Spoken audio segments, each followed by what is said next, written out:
யோவானுக்கு அருளப்பெற்ற திருவெளிப்பாடு. அதிகாரம் 1. இது இயேசு கிறிஸ்து அருளிய திருவெளிப்பாடு. விரைவில் நிகழ வேண்டியவற்றை தம் பணியாளர்களுக்கு காட்டுமாறு கடவுள் இவ்வெளிப்பாட்டை கிறிஸ்துவுக்கு அருளினார். அவர் தம் வானதூதரை அனுப்பி தம் பணியாளராகிய யோவானுக்கு அவற்றை தெரிவித்தார். அவர் கடவுள் அருளிய வாக்குக்கும் இயேசு கிறிஸ்து வெளிப்படுத்திய உண்மைக்கும், ஏன் தாம் கண்டவை அனைத்துக்குமே சான்று பகர்ந்தார். இந்த இறைவாக்குகளை படிப்போரும் இவற்றை கேட்போரும் இந்நூலில் எழுதியுள்ளவற்றை கடைபிடிப்போரும் பேறு பெற்றோர். இதோ காலம் நெருங்கி வந்துவிட்டது. ஆசியாவில் உள்ள 7 திருச்சபைகளுக்கும் யோவான் எழுதுவது. இருந்தவரும் இருக்கின்றவரும் வரவிருக்கின்றவருமான கடவுளிடமிருந்தும் அவரது அரியணை முன் நிற்கும் 7 ஆவிகளிடமிருந்தும் இயேசு கிறிஸ்துவிடமிருந்தும் உங்களுக்கு அருளும் அமைதியும் உரித்தாகுக. இந்த கிறிஸ்துவே நம்பிக்கைக்குரிய சாட்சி, இறந்தோருள் முதலில் உயிர் பெற்று எழுந்தவர், மண்ணுலக அரசர்களுக்கு தலைவர். இவர் நம்மீது அன்பு கூர்ந்தார். தமது சாவு வாயிலாக நம் பாவங்களிலிருந்து நம்மை விடுவித்தார். ஆட்சி உரிமை பெற்றவர்களாக, அதாவது நம் கடவுளும் தந்தையுமானவருக்கு ஊழியம் புரியும் குருக்களாக நம்மை ஏற்படுத்தினார். இவருக்கு மாட்சியும் ஆற்றலும் என்றென்றும் உரியன. ஆமேன். இதோ அவர் மேகங்கள் சூழ வருகின்றார். அனைவரும் அவரை காண்பர். அவரை ஊடுருவ குத்தியோரும் காண்பர். அவர் பொருட்டு மண்ணுலகின் குலத்தார் அனைவரும் மாரடித்து புலம்புவர். இது உண்மை. ஆமேன். அகரமும் நகரமும் நானே என்கிறார் கடவுளாகிய ஆண்டவர். இருந்தவரும் இருக்கின்றவரும் வரவிருக்கின்றவரும் எல்லாம் வல்லவரும் அவரே. உங்கள் சகோதரனும் இயேசுவோடு இணைந்த நிலையில் உங்கள் வேதனையிலும் ஆட்சி உரிமையிலும் மன உறுதியிலும் பங்கு கொள்பவனுமான யோவான் என்னும் நான் கடவுளின் வாக்கை அறிவித்து இயேசுவுக்கு சான்று பகர்ந்ததால் பத்மு தீவுக்கு வர நேர்ந்தது. ஒரு ஞாயிற்றுக்கிழமையன்று தூய ஆவி என்னை ஆட்கொள்ளவே எனக்கு பின்னால் பெரும் குரல் ஒன்று எக்காலம் போல முழங்க கேட்டேன். நீ காண்பதை சுருளேட்டில் எழுதி எபேசு, சிமிர்னா, பெர்காம், தியத்ரா, சர்தை, பிலதெல்பியா, லவோத்திகேயா ஆகிய 7 இடங்களிலும் உள்ள திருச்சபைகளுக்கு அதை அனுப்பிவை என்று அக்குரல் கூறியது. என்னோடு பேசியவர் யார் என்று பார்க்க திரும்பினேன். அப்பொழுது 7 பொன் விளக்கு தண்டுகளை கண்டேன். அவற்றின் நடுவே மானிட மகனை போன்ற ஒருவரை பார்த்தேன். அவர் நீண்ட அங்கியும் மார்பில் பொன் பட்டையும் அணிந்திருந்தார். அவருடைய தலைமுடி வெண் கம்பளி போலும் உறைபனி போலும் வெண்மையாயிருந்தது. அவருடைய கண்கள் தீப்பிழம்பு போல சுடர்விட்டன. அவருடைய காலடிகள் உலையிலிட்ட வெண்கலம் போல பளபளத்தன. அவரது குரல் பெரும் வெள்ளத்தின் இரைச்சலை ஒத்திருந்தது. அவர் தம் வலக்கையில் 7 விண்மீன்களை கொண்டிருந்தார். இருபுறமும் கூர்மையான வாள் ஒன்று அவரது வாயிலிருந்து வெளியே வந்தது. அவரது முகம் நண்பகல் கதிரவன் போல் உலர்ந்தது. நான் அவரை கண்டபொழுது செத்தவனைப் போல் அவரது காலில் விழுந்தேன். அவர் தமது வலக்கையை என் மீது வைத்து சொன்னது, அஞ்சாதே, முதலும் முடிவும் நானே, வாழ்பவரும் நானே. இறந்தேன், ஆயினும் இதோ என்றென்றும் வாழ்கிறேன். சாவின் மீதும் பாதாளத்தின் மீதும் எனக்கு அதிகாரம் உண்டு. எனவே நீ காண்பவற்றை, அதாவது இப்பொழுது நிகழ்கின்றவற்றையும் இனி நிகழவிருப்பவற்றையும் எழுதிவை. எனது வலக்கையில் நீ கண்ட 7 விண்மீன்கள் 7 பொன் விளக்கு தண்டுகள் ஆகியவற்றின் மறைபொருள் இதுவே. 7 விண்மீன்கள் 7 திருச்சபைகளின் வானதூதர்களையும் 7 விளக்கு தண்டுகள் 7 திருச்சபைகளையும் குறிக்கும். அதிகாரம் 2. எபேசில் உள்ள திருச்சபையின் வானதூதருக்கு இவ்வாறு எழுது. தமது வலக்கையில் 7 விண்மீன்களை உறுதியாய் பிடித்து கொண்டு 7 பொன் விளக்கு தண்டுகள் நடுவில் நடப்பவர் கூறுவது இதுவே. உன் செயல்களையும் கடின உழைப்பையும் மன உறுதியையும் நான் அறிவேன். தீயவர்களை உன்னால் சகித்து கொள்ள முடியாது என்பதும், திருத்தூதர்களாய் இல்லாதிருந்தும் தங்களை அவ்வாறு திருத்தூதர்கள் என அழைத்து கொள்ளுகிறவர்களை நீ சோதித்து பார்த்து அவர்கள் பொய்யர் என்று கண்டறிந்தாய் என்பதும் எனக்கு தெரியும். நீ மன உறுதி கொண்டுள்ளாய். என் பெயரின் பொருட்டு எத்தனையோ துன்பங்களை நீ தாங்கிக் கொண்டுள்ளாய். ஆயினும் சோர்வு அடையவில்லை என்பதும் எனக்கு தெரியும். ஆனால் உன்னிடம் நான் காணும் குறை யாதெனில், முதலில் உன்னிடம் விளங்கிய அன்பு இப்போது இல்லை. ஆகையால் நீ என் நிலையிலிருந்து தவறி விழுந்துவிட்டாய் என்பதை நினைத்துப்பார். மனம் மாறு. முதலில் நீ செய்து வந்த செயல்களை இப்பொழுதும் செய். நீ மனம் மாற தவறினால் நான் உன்னிடம் வந்து உனது விளக்கு தண்டை அது இறக்கும் இடத்திலிருந்து அகற்றி விடுவேன். இருப்பினும் உன்னிடம் நல்லது ஒன்றும் உண்டு. நான் வெறுக்கிற நிக்கோலாயரின் செயல்களை நீயும் வெறுக்கிறாய். கேட்க செவியுடையோர் திருச்சபைகளுக்கு தூய ஆவியார் கூறுவதை கேட்கட்டும். கடவுளின் தோட்டத்தில் உள்ள வாழ்வு தரும் மரத்தினுடைய கனியை வெற்றி பெறுவோருக்கு உண்ண கொடுப்பேன். சிமர்னாவில் உள்ள திருச்சபையின் வானதூதருக்கு இவ்வாறு எழுது. முதலும் முடிவுமானவர், இறந்தும் வாழ்பவர் கூறுவது இதுவே. உன் துன்பத்தையும் ஏழ்மையையும் நான் அறிவேன். ஆனால் உண்மையில் நீ செல்வம் பெற்றிருக்கிறாய் அன்றோ? தாங்கள் யூதர்கள் என சொல்லிக் கொள்வோர் உன்னை பழித்து பேசுவதும் எனக்கு தெரியும். அவர்கள் யூதர்கள் அல்ல, சாத்தானுடைய கூட்டமே. உனக்கு வரவிருக்கின்ற துன்பத்தை பற்றி அஞ்சாதே. இதோ சோதிப்பதற்காக அலகை உன்னை சேர்ந்தோருள் சிலரை சிறையில் தள்ளவிருக்கின்றது. 10 நாள் நீ வேதனையுறுவாய். இறக்கும் வரை நம்பிக்கையோடு இரு. அவ்வாறாயின் வாழ்வை உனக்கு முடியாக சூட்டுவேன். கேட்க செவியுடையோர் திருச்சபைகளுக்கு தூய ஆவியார் கூறுவதை கேட்கட்டும். வெற்றி பெறுவோரை 2வது சாவு தீண்டவே தீண்டாது. பெர்காமில் உள்ள திருச்சபையின் வானதூதருக்கு இவ்வாறு எழுது. இருபுறமும் கூர்மையான வாளை கொண்டிருப்பவர் கூறுவது இதுவே. நீ எங்கு குடியிருக்கிறாய் என நான் அறிவேன். அங்கேதான் சாத்தானின் அரியணை உள்ளது. நீ என் பெயர் மீது உறுதியான பற்று கொண்டுள்ளாய். சாத்தான் குடியிருக்கும் இடத்தில் நம்பிக்கையுள்ள என் சாட்சியான அந்திப்பா உங்கள் நடுவே கொலை செய்யப்பட்ட காலத்தில் கூட நீ என் மீது கொண்டிருந்த நம்பிக்கையை விட்டு விலகவில்லை. ஆயினும் உன்னிடம் நான் காணும் குறைகள் சில உண்டு. பிழையாமின் போதனையின் பிடிப்புள்ள சிலர் உன் நடுவே உள்ளனர். அந்த பிழையாம்தான் இஸ்ரேல் மக்கள் இடறி விழும்படி செய்ய பாலாக்குக்கு கற்றுக் கொடுத்தவன். அதனால் அவர்கள் சிலைகளுக்கு படைக்கப்பட்டதை உண்டு பரத்தமையில் ஈடுபட்டார்கள். இதுபோலவே நிக்கோலையரின் போதனையின் பிடிப்புள்ள சிலரும் உன் நடுவில் உள்ளனர். ஆகவே மனம் மாறு. இல்லையேல் நான் விரைவில் உன்னிடம் வருவேன். என் வாயிலிருந்து வெளிவரும் வாள் கொண்டு அவர்களோடு போர் தொடுப்பேன். கேட்க செவியுடையோர் திருச்செவிகளுக்கு தூய ஆவியார் கூறுவதை கேட்கட்டும். மறைத்து வைக்கப்பட்டுள்ள மன்னாவை வெற்றி பெறுவோருக்கு அளிப்பேன். வெள்ளை கல் ஒன்றையும் அவர்களுக்கு கொடுப்பேன். அதில் ஒரு புதிய பெயர் பொறிக்கப்பட்டிருக்கும். அதை பெறுபவரே அன்றி வேறு யாரும் அப்பெயரை அறியார். தியத்ராவில் உள்ள திருச்சபையின் வானதூதருக்கு இவ்வாறு எழுது. தீப்பிளம்பு போன்ற கண்களும் வெண்கலம் போன்ற காலடிகளும் கொண்ட இறைமகன் கூறுவது இதுவே. உன் செயல்களை நான் அறிவேன். உன் அன்பு, நம்பிக்கை, திருத்தொண்டு, மன உறுதி ஆகியவை எனக்கு தெரியும். நீ இப்பொழுது செய்து வரும் செயல்கள் முதலில் செய்தவற்றை விட மிகுதியானவை என்பதும் தெரியும். ஆயினும் உன்னிடம் நான் காணும் குறை ஒன்று உண்டு. இசபேல் என்னும் பெண்ணை நீ கண்டிக்காமல் விட்டு வைத்திருக்கிறாய். தான் ஓர் இறைவாக்கினன் என கூறிக்கொள்ளும் அவள் என் பணியாளர்களை நெறிபிரளச் செய்து அவர்கள் பரத்தமையில் ஈடுபடவும் சிலைகளுக்கு படைக்கப்பட்டதை உண்ணவும் போதித்து வருகிறாள்.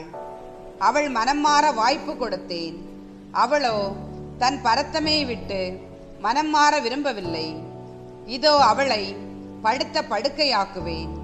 அவளோடு விபச்சாரம் செய்வோர் அவள் தீச்செயல்களை விட்டுவிட்டு மனம் மாறாவிட்டால் அவர்களையும் கொடிய வேதனைக்கு உள்ளாக்குவேன்.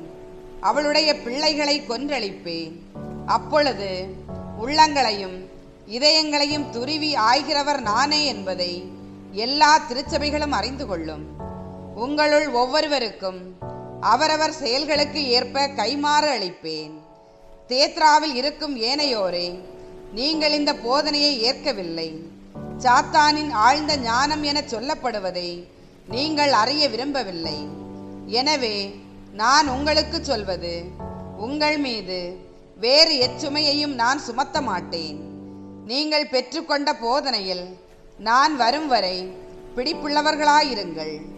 என் தந்தையிடமிருந்து நான் அதிகாரம் பெற்றிருப்பது போல வெற்றி பெறுவோருக்கும் என் செயல்களை இறுதிவரை செய்வோருக்கும் வேற்றினத்தார் மீது அதிகாரம் அளிப்பேன். அவர்கள் வேற்றினத்தாரை இருப்பு கோலால் நடத்துவார்கள். குயவர் கலத்தை போல நொறுக்குவார்கள். விடி வெள்ளியையும் அவர்களுக்கு கொடுப்பேன். கேட்க செவியுடையோர் திருச்சபைகளுக்கு தூய ஆவியார் கூறுவதை கேட்கட்டும். அதிகாரம் 3. சர்தையில் உள்ள திருச்சபையின் வானதூதருக்கு இவ்வாறு எழுது. கடவுளுடைய 7 ஆவிகளையும் 7 விண்மீன்களையும் கொண்டிருப்பவர் கூறுவது இதுவே. உன் செயல்களை நான் அறிவேன். நீ பெயரளவில்தான் உயிரோடு இருக்கிறாய். உண்மையில் இறந்து விட்டாய். எனவே விழிப்பாயிரு.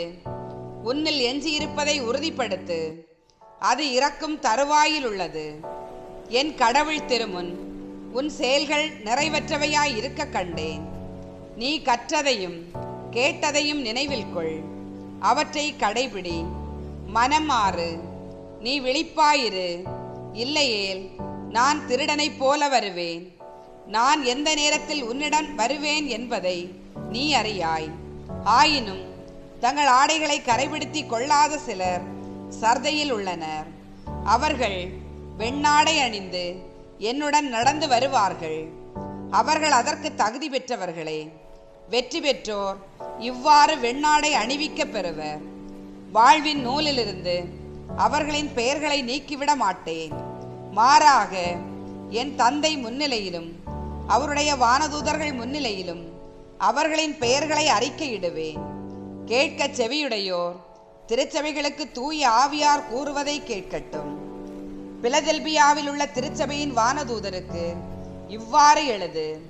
தூயவரும் உண்மையுள்ளவரும் தாவீதின் திறவுகோலை கொண்டிருப்பவரும் எவரும் பூட்ட முடியாதவாறு திறந்து விடுபவரும் எவரும் திறக்க முடியாதவாறு பூட்டி விடுபவரும் கூறுவது இதுவே.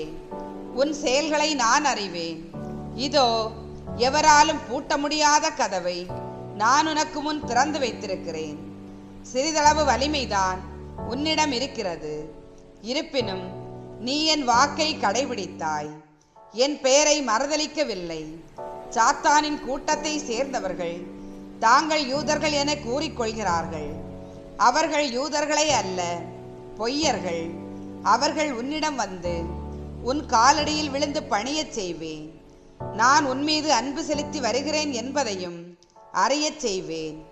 மன உறுதி தரும் என் வாக்கை நீ கடைபிடித்ததால் மண்ணுலகில் வாழ்வோரை சோதிக்க உலக அனைத்தின் மீதும் வரவிருக்கும் சோதனை காலத்தில் நான் உன்னை காப்பாற்றுவேன். இதோ விரைவில் வருகிறேன். உனக்குரிய மணிமுடியை வேறு யாரும் பறித்து கொள்ளாதபடி பார்த்துக்கொள். நீ பெற்றுக்கொண்டதை உறுதியாக பற்றிக்கொள். வெற்றி பெறுவோரை என் கடவுளின் கோவிலில் தூணாக நாட்டுவேன். அவர்கள் அதை விட்டு ஒருபொழுதும் நீங்க மாட்டார்கள். என் கடவுளின் பெயரையும் என் கடவுளுடைய நகரின் பெயரையும், அதாவது என் கடவுளிடமிருந்து விண்ணகத்தை விட்டு இறங்கி வருகின்ற புதிய எருசலேமின் பெயரையும் என் புதிய பெயரையும் அவர்கள் மீது பொறிப்பேன். கேட்க செவியுடையோர் திருச்சபைகளுக்கு தூய ஆவியார் கூறுவதை கேட்கட்டும்.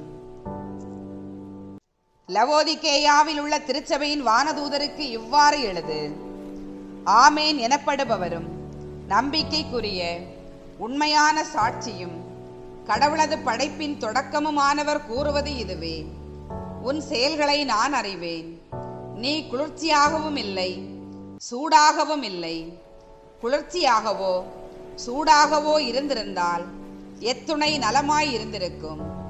இவ்வாறு நீ குளிர்ச்சியாகவோ சூடாகவோ இல்லாமல் வெதுவெதுப்பாயிருப்பதால் என் வாயிலிருந்து உன்னை கக்கிவிடுவேன். எனக்கு செல்வம் உண்டு, வளமை உண்டு, ஒரு குறையும் இல்லை என நீ சொல்லிக் கொள்கிறாய். ஆனால் நீ இழிந்த, இரங்கத்தக்க, வறிய, பார்வையற்ற, ஆடையற்ற நிலையில் இருக்கிறாய் என்பது உனக்கு தெரியவில்லை.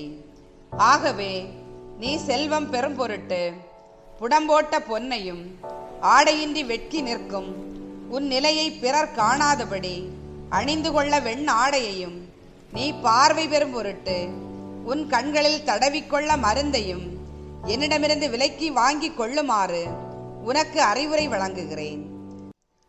நான் யார் மீது அன்பு செலுத்துகிறேனோ அவர்களை கடிந்து தண்டித்து திருத்துகிறேன். ஆகவே நீ ஆர்வம் கொண்டு மனம் மாறு. இதோ நான் கதவு அருகில் நின்று தட்டி கொண்டிருக்கிறேன். யாராவது எனது குரலை கேட்டு கதவை திறந்தால் நான் உள்ளே சென்று அவர்களோடு உணவு அருந்துவேன், அவர்களும் என்னோடு உணவு அருந்துவார்கள். நான் வெற்றி பெற்று என் தந்தையின் அரியணையில் அவரோடு வீற்றிருப்பது போல வெற்றி பெறும் எவருக்குமே எனது அரியணையில் என்னோடு வீற்றிருக்கும் உரிமை அளிப்பேன். கேட்க செவியுடையோர் திருச்சபைகளுக்கு தூய ஆவியார் கூறுவதை கேட்கட்டும். அதிகாரம் 4. இதன் பின் நான் ஒரு காட்சி கண்டேன். விண்ணகத்தில் ஒரு கதவு திறந்திருந்தது. நான் முதலில் கேட்ட அதே குரல் எக்காலம் போல முழங்கியது. இவ்விடத்துக்கு ஏறி வா, இனி நடக்க வேண்டியதை உனக்கு காட்டுவேன் என்றது.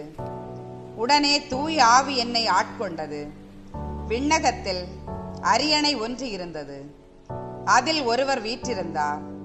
அவரது தோற்றம் படிக கல் போலும் மாணிக்கம் போலும் இருந்தது. மரகதம் போன்ற வானவில் அந்த அரியணையை சூழ்ந்திருந்தது. அரியணையை சுற்றி 24 அரியணைகள் போடப்பட்டிருந்தன. அவற்றில் 24 மூப்பர்கள் வீற்றிருந்தார்கள். அவர்கள் வெண்ணாடை அணிந்திருந்தார்கள். தலையில் பொன்முடி சூடியிருந்தார்கள். அரியணையில் இருந்து மின்னலும் பேரிரைச்சலும் இடி முழக்கமும் கிளம்பின. அரியணை முன் 7 தீவட்டிகள் எரிந்து கொண்டிருந்தன. அவை கடவுளின் 7 ஆவிகளே. அரியணை முன் பளிங்கையொத்த தெளிந்த கடல் போன்ற ஒன்று தென்பட்டது. நடுவில் அரியணையை சுற்றிலும் 4 உயிர்கள் காணப்பட்டன. முன்புறமும் பின்புறமும் அவற்றுக்கு கண்கள் இருந்தன. அவ்வுயிர்களுள் முதலாவது சிங்கம் போலும், இரண்டாவது இளம் காளை போலும் தோன்றின. மூன்றாவதற்கு மனித முகம் இருந்தது. நான்காவது பறக்கும் கழுகை ஒத்திருந்தது. இந்த 4 உயிர்கள் ஒவ்வொன்றுக்கும் 6 சிறகுகள் இருந்தன. உள்ளும் புறமும் கண்கள் நிறைந்திருந்தன. தூயவர், தூயவர், தூயவர், எல்லாம் வல்ல கடவுளாகிய ஆண்டவர், இருந்தவரும் இருக்கின்றவரும் வரவிருக்கின்றவரும் இவரே என்று அந்த உயிர்கள் அல்லும் பகலும் இடையராது பாடிக்கொண்டிருந்தன. அரியணையில் வீற்றிருப்பவரை, என்றென்றும் வாழ்பவரை அவை போற்றி புகழ்ந்து அவருக்கு நன்றி செலுத்திய போதெல்லாம் 24 மூப்பர்கள் அரியணையில் வீற்றிருந்தவர் முன் விழுந்து என்றென்றும் வாழ்கின்ற அவரை வணங்கினார்கள். தங்கள் பொன்முடிகளை அரியணை முன் வைத்து, எங்கள் ஆண்டவரே, எங்கள் கடவுளை, மாட்சியும் மாண்பும் வல்லமையும் பெற நீர் தகுதி பெற்றவர். ஏனெனில் அனைத்தையும் படைத்தவர் நீரே. உமது திருவிழப்படியே அவை உண்டாயின, படைக்கப்பட்டன என்று பாடினார்கள்.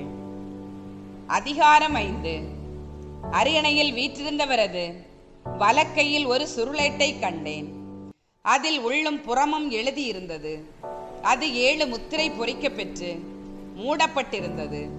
முத்திரைகளை உடைத்து ஏட்டை பிரிக்க தகுதி பெற்றவர் யார் என்று வலிமைமிக்க வானதூதர் ஒருவர் உரத்த குரலில் முழங்க கண்டேன்.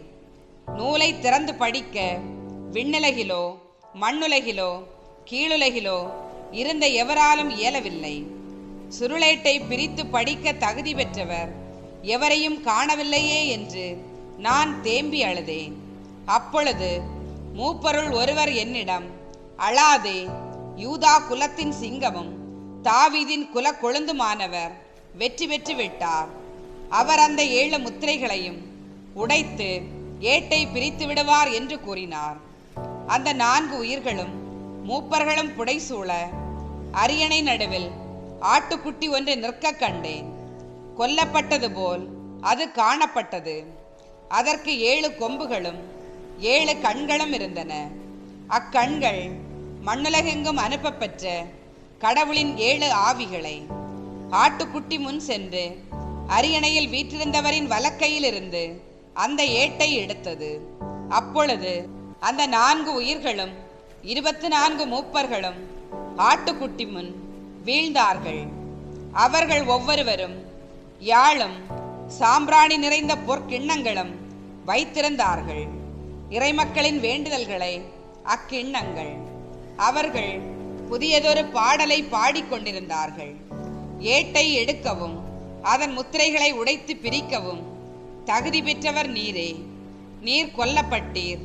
உமது இரத்தத்தால் குலம், மொழி, நாடு, மக்களினம் ஆகிய அனைத்து நின்றும் மக்களை கடவுளுக்கென்று விலை கொடுத்து மீட்டு கொண்டீர். ஆட்சி உரிமை பெற்றவர்களாகவும் குருக்களாகவும் அவர்களை எங்கள் கடவுளுக்காக ஏற்படுத்தினீர். அவர்கள் மண்ணுலகின் மீது ஆட்சி செலுத்துவார்கள். தொடர்ந்து நான் பார்த்து கொண்டிருக்கும் போது அரியணையையும் உயிர்களையும் மூப்பர்களையும் சுற்றி நின்ற கோடிக்கணக்கான வானதூதர்களின் குரலை கேட்டேன். கொல்லப்பட்ட ஆட்டுக்குட்டி வல்லமையும் செல்வமும் ஞானமும் ஆற்றலும் மாண்பும் பெருமையும் புகழ்ச்சியும் பெற தகுதி பெற்றது என்று அவர்கள் உரத்த குரலில் பாடிக்கொண்டிருந்தார்கள்.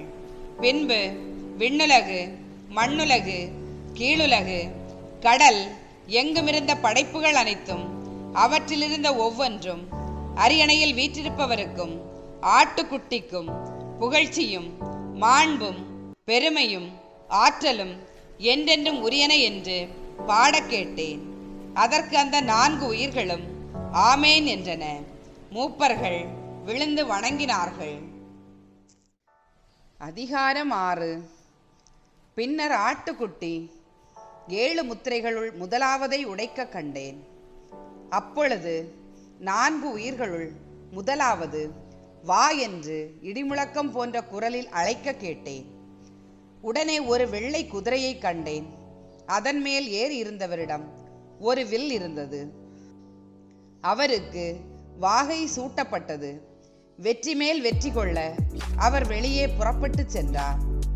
ஆட்டுக்குட்டி 2வது முத்திரையை உடைத்த பொழுது அவ்வுயிர்களுள் 2வது வா என்று அழைக்க கேட்டேன். அப்பொழுது சிவப்பு குதிரை ஒன்று வெளியே வந்தது.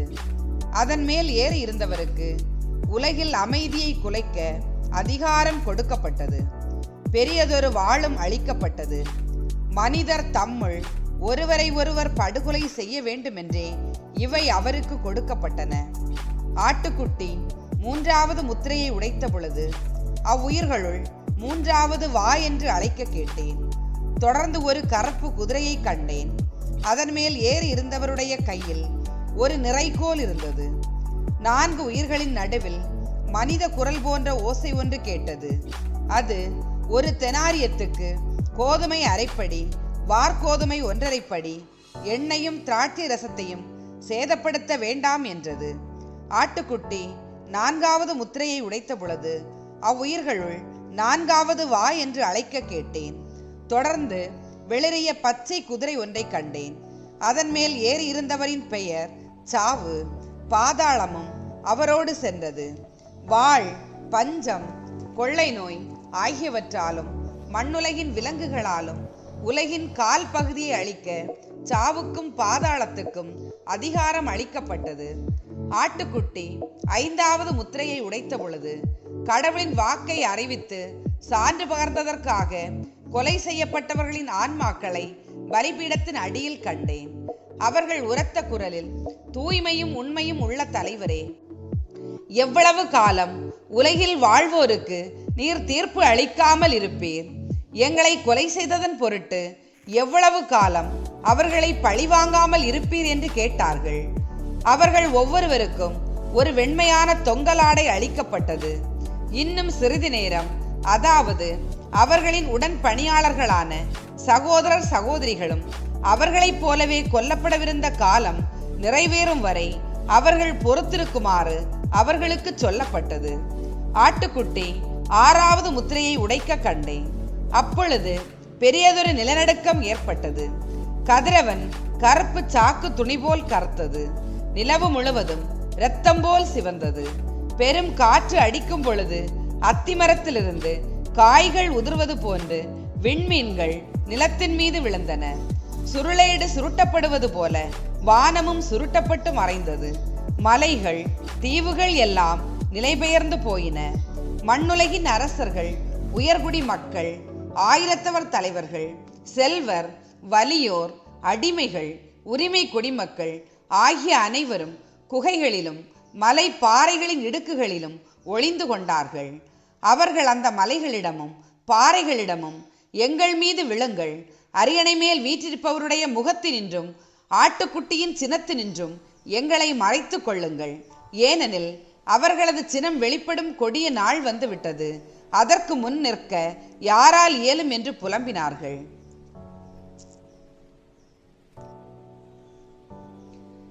அதிகாரம் 7. இதன் பின் உலகில் 4 மூலைகளிலும் 4 வானதூதர்கள் நிற்க கண்டேன். உலகின் மீதும் கடல் மீதும் மரத்தின் மீதும் காற்று வீசாதவாறு காற்று வகைகள் 4னையும் அவர்கள் கட்டுப்படுத்தி வைத்திருந்தார்கள். கதிரவன் எழும் திசையிலிருந்து மற்றொரு வானதூதர் எழுந்து வர கண்டேன். வாழும் கடவுளின் முத்திரை அவரிடம் இருந்தது. நிலத்தையும் கடலையும் அழிக்க அதிகாரம் பெற்றிருந்த அந்த 4 வானதூதர்களையும் அவர் உரத்த குரலில் அழைத்து, எங்கள் கடவுளுடைய பணியாளர்களின் நெற்றியில் நாங்கள் முத்திரையிடும் வரை நிலத்தையோ கடலையோ மரத்தையோ அழிக்க வேண்டாம் என்று அவர்களிடம் கூறினார். முத்திரையிடப்பட்டவர்களின் எண்ணிக்கை பற்றி சொல்ல கேட்டேன். இஸ்ரேல் மக்களின் குலங்கள் அனைத்திலும் முத்திரையிடப்பட்டவர்கள் 1,44,000. யூதா குலத்தில் முத்திரையிடப்பட்டவர்கள் 12,000. ரூபன் குலத்தில் 12,000. காத்து குலத்தில் 12,000. ஆசேர் குலத்தில் 12,000. நப்தலி குலத்தில் 12,000. மனாசே குலத்தில் 12,000. சிமியோன் குலத்தில் 12,000. லேவி குலத்தில் 12,000. இசக்கார் குலத்தில் 12,000. செபலோன் குலத்தில் 12,000. யோசேப்பு குலத்தில் 12,000. பென்யமின் குலத்தில் 12,000. இதன் பின் யாராலும் எண்ணிக்கையிட முடியாத பெரும் திரளான மக்களை கண்டேன். அவர்கள் எல்லா நாட்டையும் குலத்தையும் மக்களினத்தையும் மொழியையும் சார்ந்தவர்கள். அரியணைக்கும் ஆட்டுக்குட்டிக்கு முன்பாக நின்று கொண்டிருந்தார்கள். வெண்மையான தொங்கலாடை அணிந்தவர்களாய் கையில் குருத்தோலைகளை பிடித்திருந்தார்கள். அவர்கள் அரியணையில் வீற்றிருக்கும் எங்கள் கடவுளிடமிருந்தும் ஆட்டுக்குட்டியிடமிருந்துமே மீட்பு வருகிறது என்று உரத்த குரலில் பாடினார்கள். அப்பொழுது வானதூதர்கள் அனைவரும் அரியணையையும் மூப்பர்களையும் 4 உயிர்களையும் சூழ்ந்து நின்று கொண்டிருந்தார்கள். பின் அரியணை முன் முகம் குப்புற விழுந்து கடவுளை வணங்கினார்கள். ஆமென், புகழ்ச்சியும் பெருமையும் ஞானமும் நன்றியும் மாண்பும் வல்லமையும் வலிமையும் எங்கள் கடவுளுக்கே என்றென்றும் உரியன, ஆமேன் என்று பாடினார்கள். மூப்பர்களுள் ஒருவர், வெண்மையான தொங்கலாடை அணிந்துள்ள இவர்கள் யார்? எங்கிருந்து வந்தவர்கள் தெரியுமா என்று என்னை வினவினார். நான் அவரிடம், என் தலைவரே, அது உமக்குத்தான் தெரியும் என்றேன். அதற்கு அவர் என்னிடம் கூறியது, இவர்கள் கொடிய வேதனையிலிருந்து மீண்டவர்கள். தங்களின் தொங்கலாடைகளை ஆட்டுக்குட்டியின் இரத்தத்தில் துவைத்து வெண்மையாக்கி கொண்டவர்கள். இதனால்தான் கடவுளது அரியணை முன் நின்று கொண்டு அவரது கோவிலில் அல்லும் பகலும் அவரை வழிபட்டு வருகிறார்கள். அரியணையில் வீற்றிருப்பவர் அவர்களிடையே குடிகொண்டு அவர்களை பாதுகாப்பார். இனி அவர்களுக்கு பசியோ தாகமோ இரா, கதிரவனோ எவ்வகை வெப்பமோ அவர்களை தாக்கா. ஏனெனில் அரியணை நடுவில் இருக்கும் ஆட்டுக்குட்டி அவர்களை மேய்க்கும். வாழ்வு அளிக்கும் நீரூற்றுகளுக்கு வழிநடத்தி செல்லும். கடவுள் அவர்களின் கண்ணீர் அனைத்தையும் துடைத்து விடுவார். அதிகாரம் 8. ஆட்டுக்குட்டி 7வது முத்திரையை உடைத்த பொழுது விண்ணகத்தில் ஏறத்தாழ அரை மணி நேரம் அமைதி நிலவியது. பின் கடவுள் முன் நின்று கொண்டிருந்த 7 வானதூதர்களை கண்டேன்.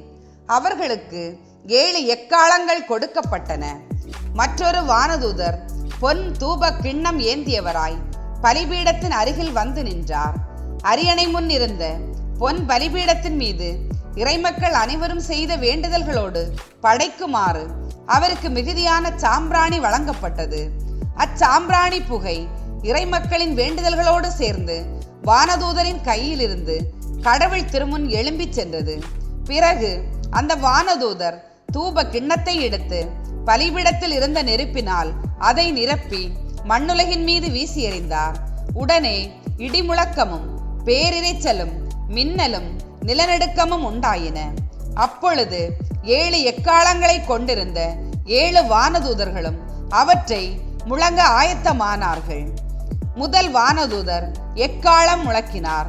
உடனே இரத்தத்தோடு கலந்த கல்மழையும் நெருப்பும் நிலத்தின் மீது வந்து விழுந்தன. நிலத்தின் 1/3 பகுதி எரிந்து போனது. மரங்களுள் 1/3 பகுதியும் தீக்கிரையானது. பசும்புல் எல்லாமே சுட்டெரிக்கப்பட்டது. 2ஆம் வானதூதர் எக்காளம் முழக்கினார். உடனே தீப்பற்றி எரிந்த பெரிய மலை போன்ற ஒன்று கடலுக்குள் எறியப்பட்டது. இதனால் கடலின் 1/3 பகுதி இரத்தமாக மாறியது. கடல்வாழ் உயிரினங்களுள் 1/3 பகுதி மடிந்தது. கப்பல்களுள் 1/3 பகுதி அழிந்தது. 3ஆம் வானதூதர் எக்காளம் முழக்கினார். உடனே தீவெட்டி போன்று எரிந்து கொண்டிருந்த பெரிய விண்மீன் ஒன்று வானிலிருந்து பாய்ந்து வந்து ஆறுகளுக்குள் 1/3 பகுதியிலும் நீரூற்றுகளிலும் விழுந்தது. அந்த விண்மீனுக்கு 8 என்பது பெயர். ஆகவே தண்ணீரில் 1/3 பகுதி எட்டி போல கசப்பானது. இவ்வாறு அந்த கசப்பான நீரை குடித்த மனிதர் பலர் இறந்தனர். 4ஆம் வானதூதர் எக்காளம் முழக்கினார். உடனே கதிரவனின் 1/3 பகுதியும் நிலாவின் 1/3 பகுதியும் விண்மீன்களுள் 1/3 பகுதியும் தாக்குண்டன. இதனால் அவற்றுள் 1/3 பகுதி இருளடைந்தது. பகலில் 1/3 பகுதி ஒளி குன்றியது. இரவுக்கும் அவ்வாறே ஆயிற்று. இதன்பின் நான் ஒரு காட்சி கண்டேன். நடுவானில் பறந்து கொண்டிருந்த கழுகு ஒன்று உரத்த குரலில் மற்ற 3 வானதூதர்களும் எக்காளங்களை இதோ முழக்கவிருக்கிறார்கள். அதோ உலகில் வாழ்வோருக்கு கேடு வரும், ஐயகோ என்று கத்த கேட்டேன். அதிகாரம் 9. பிறகு 5ஆம் வானதூதர் எக்காளம் முழக்கினார்.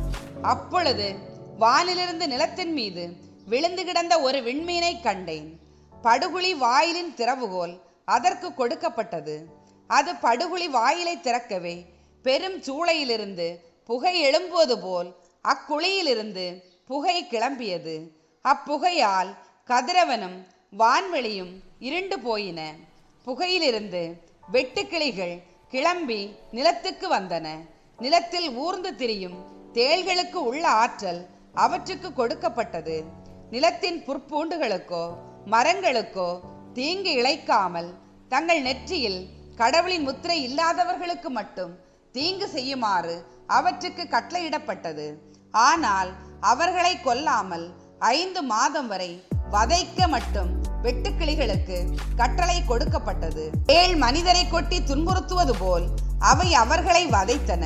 அக்காலத்தில் மனிதர் சாவை தேடுவார்கள், ஆனால் சாக மாட்டார்கள். சாக விரும்புவார்கள், ஆனால் சாவு அவர்களை அணுகாது. போருக்கு ஆயத்தமாயிருக்கும் குதிரைகளைப் போல் அந்த வெட்டுக்கிளிகள் காணப்பட்டன. அவற்றின் தலைகளில் பொன்முடிகள் போன்றவை தென்பட்டன. அவற்றின் முகங்கள் மனித முகங்கள் போல் இருந்தன. அவற்றின் முடி பெண்களின் கூந்தலையும் பற்கள் சிங்கங்களின் பற்களையும் ஒத்திருந்தன. அவற்றின் மார்பில் இரும்பாலான மார்பு கவசம் அணிந்திருந்தது போல தோன்றியது. சிறகுகளின் இரைச்சல் போருக்கு விரையும் தேர்ப்படையின் இரைச்சல் போல இருந்தது. தேள்களைப் போல் அவை வாளும் கொடுக்கும் கொண்டிருந்தன. 5 மாதம் மனிதருக்கு தீங்கிழைக்கும் ஆற்றல் அவற்றின் வாள்களில் இருந்தது. படுகுழியின் வானதூதரே அவற்றுக்கு அரசன். அவருக்கு எபிரேய மொழியில் அபத்தோன் என்றும் கிரேக்க மொழியில் அப்பல்லியோன் என்றும் பெயர். முதலாவது கேடு கடந்து விட்டது, இதோ இன்னும் 2 கேடுகள் வரவிருக்கின்றன. பிறகு 6ஆம் வானதூதர் எக்காளம் முழக்கினார். அப்பொழுது கடவுள் திருமுனிருந்த பொன் பலிபீடத்தின் 4 கொம்புகளிலிருந்தும் எழுந்த ஒரு குரலை கேட்டேன். அக்குரல் அந்த வானதூதரிடம், யூப்ரத்தீசு பேராற்றின் அருகில் கட்டப்பட்டு கிடக்கும் வானதூதர் 4வரையும் அவிழ்த்துவிடு என்றது. அவ்வாறே மனிதருள் 1/3 பகுதியினரை கொல்லும்படி குறிக்கப்பட்டிருந்த ஆண்டு, மாதம், நாள், மணிக்காக ஆயத்தமாயிருந்த அந்த 4 வானதூதர்களும் அவிழ்த்து விடப்பட்டார்கள். குதிரைப்படையின் எண்ணிக்கையை சொல்ல கேட்டேன். அது 20 கோடி. நான் கண்ட காட்சியில் குதிரைகளையும் அவற்றின் மேல் ஏறியிருந்தவர்களையும் கண்டேன். அவர்கள் நெருப்பு, பதுமராகம், கந்தகம் ஆகியவற்றின் நிறங்களை கொண்ட மார்பு கவசங்களை அணிந்திருந்தார்கள். அக்குதிரைகளின் தலைகள் சிங்கங்களின் தலைகள் போன்று இருந்தன. அவற்றின் வாயிலிருந்து நெருப்பும் புகையும் கந்தகமும் வெளிவந்தன. அவற்றின் வாயிலிருந்து வெளிப்பட்ட நெருப்பு, புகை, கந்தகம் ஆகிய 3 வாதைகளால் மனிதருள் 1/3 பகுதியினர் கொல்லப்பட்டனர். அக்குதிரைகளின் ஆற்றல் அவற்றின் வாயிலும் வாலிலும் இருந்தது. அவற்றின் வால்கள் பாம்பு போன்று இருந்தன. அவை தங்கள் தலையை கொண்டு தீங்கு இழைத்து வந்தன. அந்த வாதைகளால் கொல்லப்படாமல் எஞ்சிய மனிதர்கள் தங்கள் செயல்களை விட்டு மனம் மாறவில்லை. பேய்களையும் பொன், வெள்ளி, வெண்கலம், கல், மரம் ஆகியவற்றால் செய்யப்பட்ட பார்க்கவோ கேட்கவோ நடக்கவோ முடியாத சிலைகளையும் வணங்குவதை அவர்கள் விட்டுவிடவில்லை. தாங்கள் செய்து வந்த கொலை, பில்லி சூனியம், பரத்தமை, களவு ஆகியவற்றை விட்டு அவர்கள் மனம் மாறவில்லை.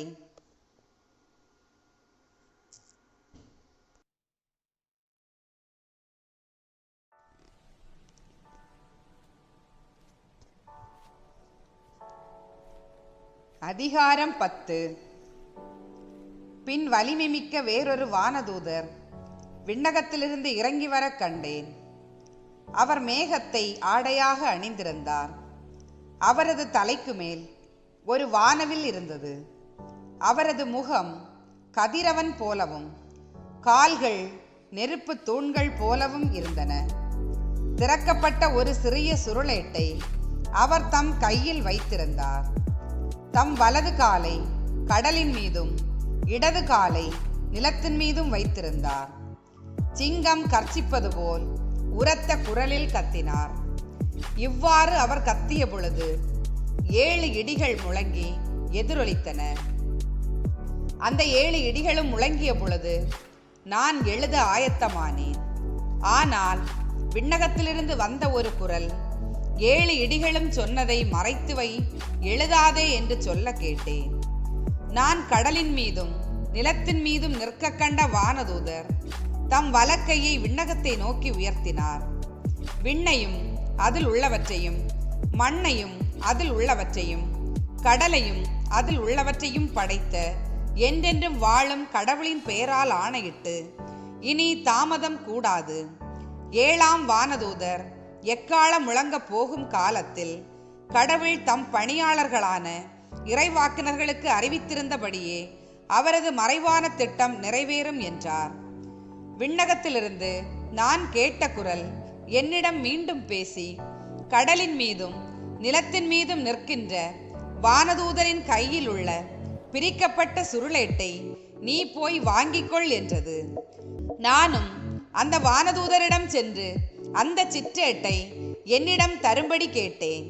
அவரோ, இதை எடுத்து தின்றுவிடு, இது உன் வயிற்றில் கசக்கும், ஆனால் வாயில் தேனை போல் இனிக்கும் என்று என்னிடம் சொன்னார். உடனே வானதூதரின் கையிலிருந்து அந்த சிற்றேட்டை எடுத்து தின்றேன். அது என் வாயில் தேனை போல் இனித்தது, ஆனால் அதை தின்ற பொழுது என் வயிற்றில் கசந்தது.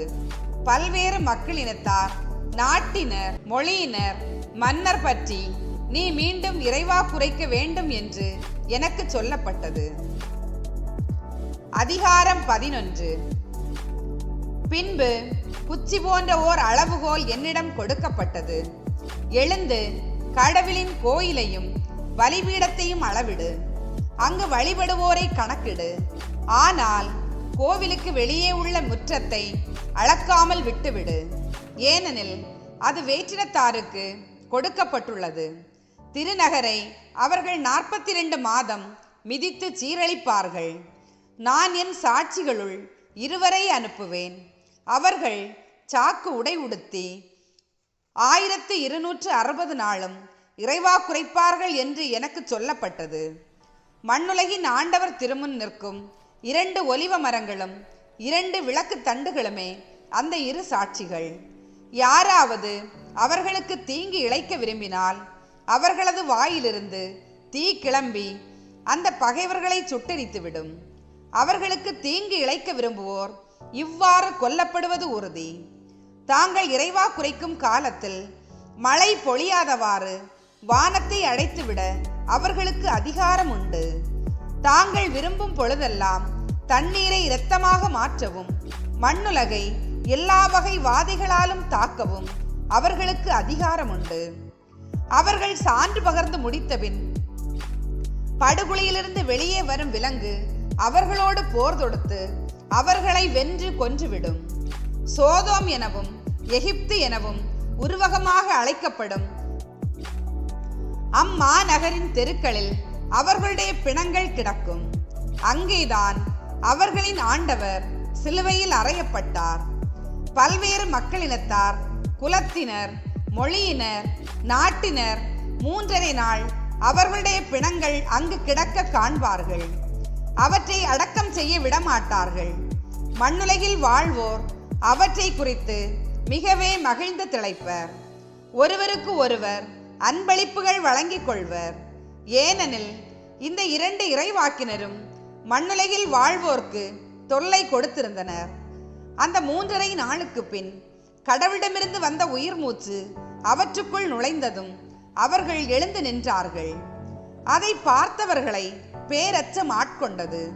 அப்பொழுது விண்ணகத்திலிருந்து எழுந்த ஓர் உரத்த குரல், இவ்விடத்திற்கு ஏறி வாருங்கள் என்று தங்களுக்கு சொன்னதை அந்த இறைவாக்கினர்கள் 2 கேட்டார்கள். அவர்களுடைய பகைவர்கள் பார்த்து கொண்டிருக்க அவர்கள் மேகத்தின் மீது விண்ணகத்துக்கு சென்றார்கள். அந்நேரத்தில் பெரும் நிலநடுக்கம் ஏற்பட்டது. நகரின் 10ல் 1 பகுதி வீழ்ந்தது. அதனால் 7000 பேர் இறந்தனர். எஞ்சினோர் அச்சம் மேலிட்டவர்களாய் விண்ணக கடவுளை போற்றி புகழ்ந்தனர். இவ்வாறு 2வது கேடு கடந்துவிட்டது. இதோ 3வது கேடு விரைவில் வரவிருக்கிறது. பின்னர் 7வது வானதூதர் எக்காளம் முழக்கினார். உடனே விண்ணகத்தில் உரத்த குரலொன்று எழுந்தது. உலகின் ஆட்சி உரிமை நம் ஆண்டவருக்கும் அவருடைய மெசியாவுக்கும் உரித்தாயிற்று. அவரே என்றென்றும் ஆட்சி புரிவார் என்று முழக்கம் கேட்டது. கடவுள் திருமுன் தங்கள் அரியணைகளில் அமர்ந்திருந்த 24 மூப்பர்களும் முகம் குப்புற விழுந்து கடவுளை வணங்கினார்கள். கடவுளாகிய ஆண்டவரே, எல்லாம் வல்லவரே, இருக்கின்றவரும் இருந்தவருமான உமக்கு நன்றி செலுத்துகிறோம். ஏனெனில் நீர் உமது பெரும் வல்லமையை வெளிப்படுத்தி ஆட்சி செலுத்தலானீர். வேற்றினத்தார் சினந்தெழுந்தனர், உமது சினமும் வெளிப்பட்டது. இறந்தோருக்கு தீர்ப்பளிக்கவும் உம் பணியாளர்களாகிய இறைவாக்கினர்கள், இறைமக்கள், உமக்கு அஞ்சும் சிறியோர் பெரியோர் ஆகிய அனைவருக்கும் கைமாறு அளிக்கவும் உலகை அழிப்பவர்களை அழிக்கவும் காலம் வந்துவிட்டது என்று பாடினார்கள். அப்பொழுது விண்ணகத்தில் கடவுளின் கோவில் திறக்கப்பட்டது. அந்த கோவிலில் உடன்படிக்கை பேழை காணப்பட்டது. மின்னலும் பேரிரைச்சலும் இடி முழக்கமும் நிலநடுக்கமும் கனத்த கல்மழையும் உண்டாயின.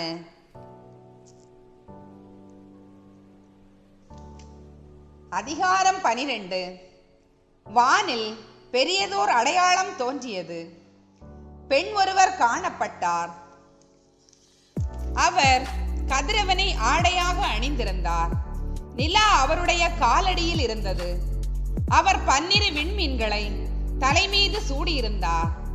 அவர் கருவுற்றிருந்தார். பேறுகால வேதனைப்பட்டு கடும் துயருடன் கதறினார். வானில் வேறோர் அடையாளமும் தோன்றியது. இதோ நெருப்பு மயமான பெரிய அரக்க பாம்பு ஒன்று காணப்பட்டது. அதற்கு 7 தலைகளும் 10 கொம்புகளும் இருந்தன. அதன் தலைகளில் 7 மணிமுடிகள் இருந்தன. அது தன் வாளால் விண்மீன்களின் 1/3 பகுதியை நிலத்தின் மீது இழுத்து போட்டது.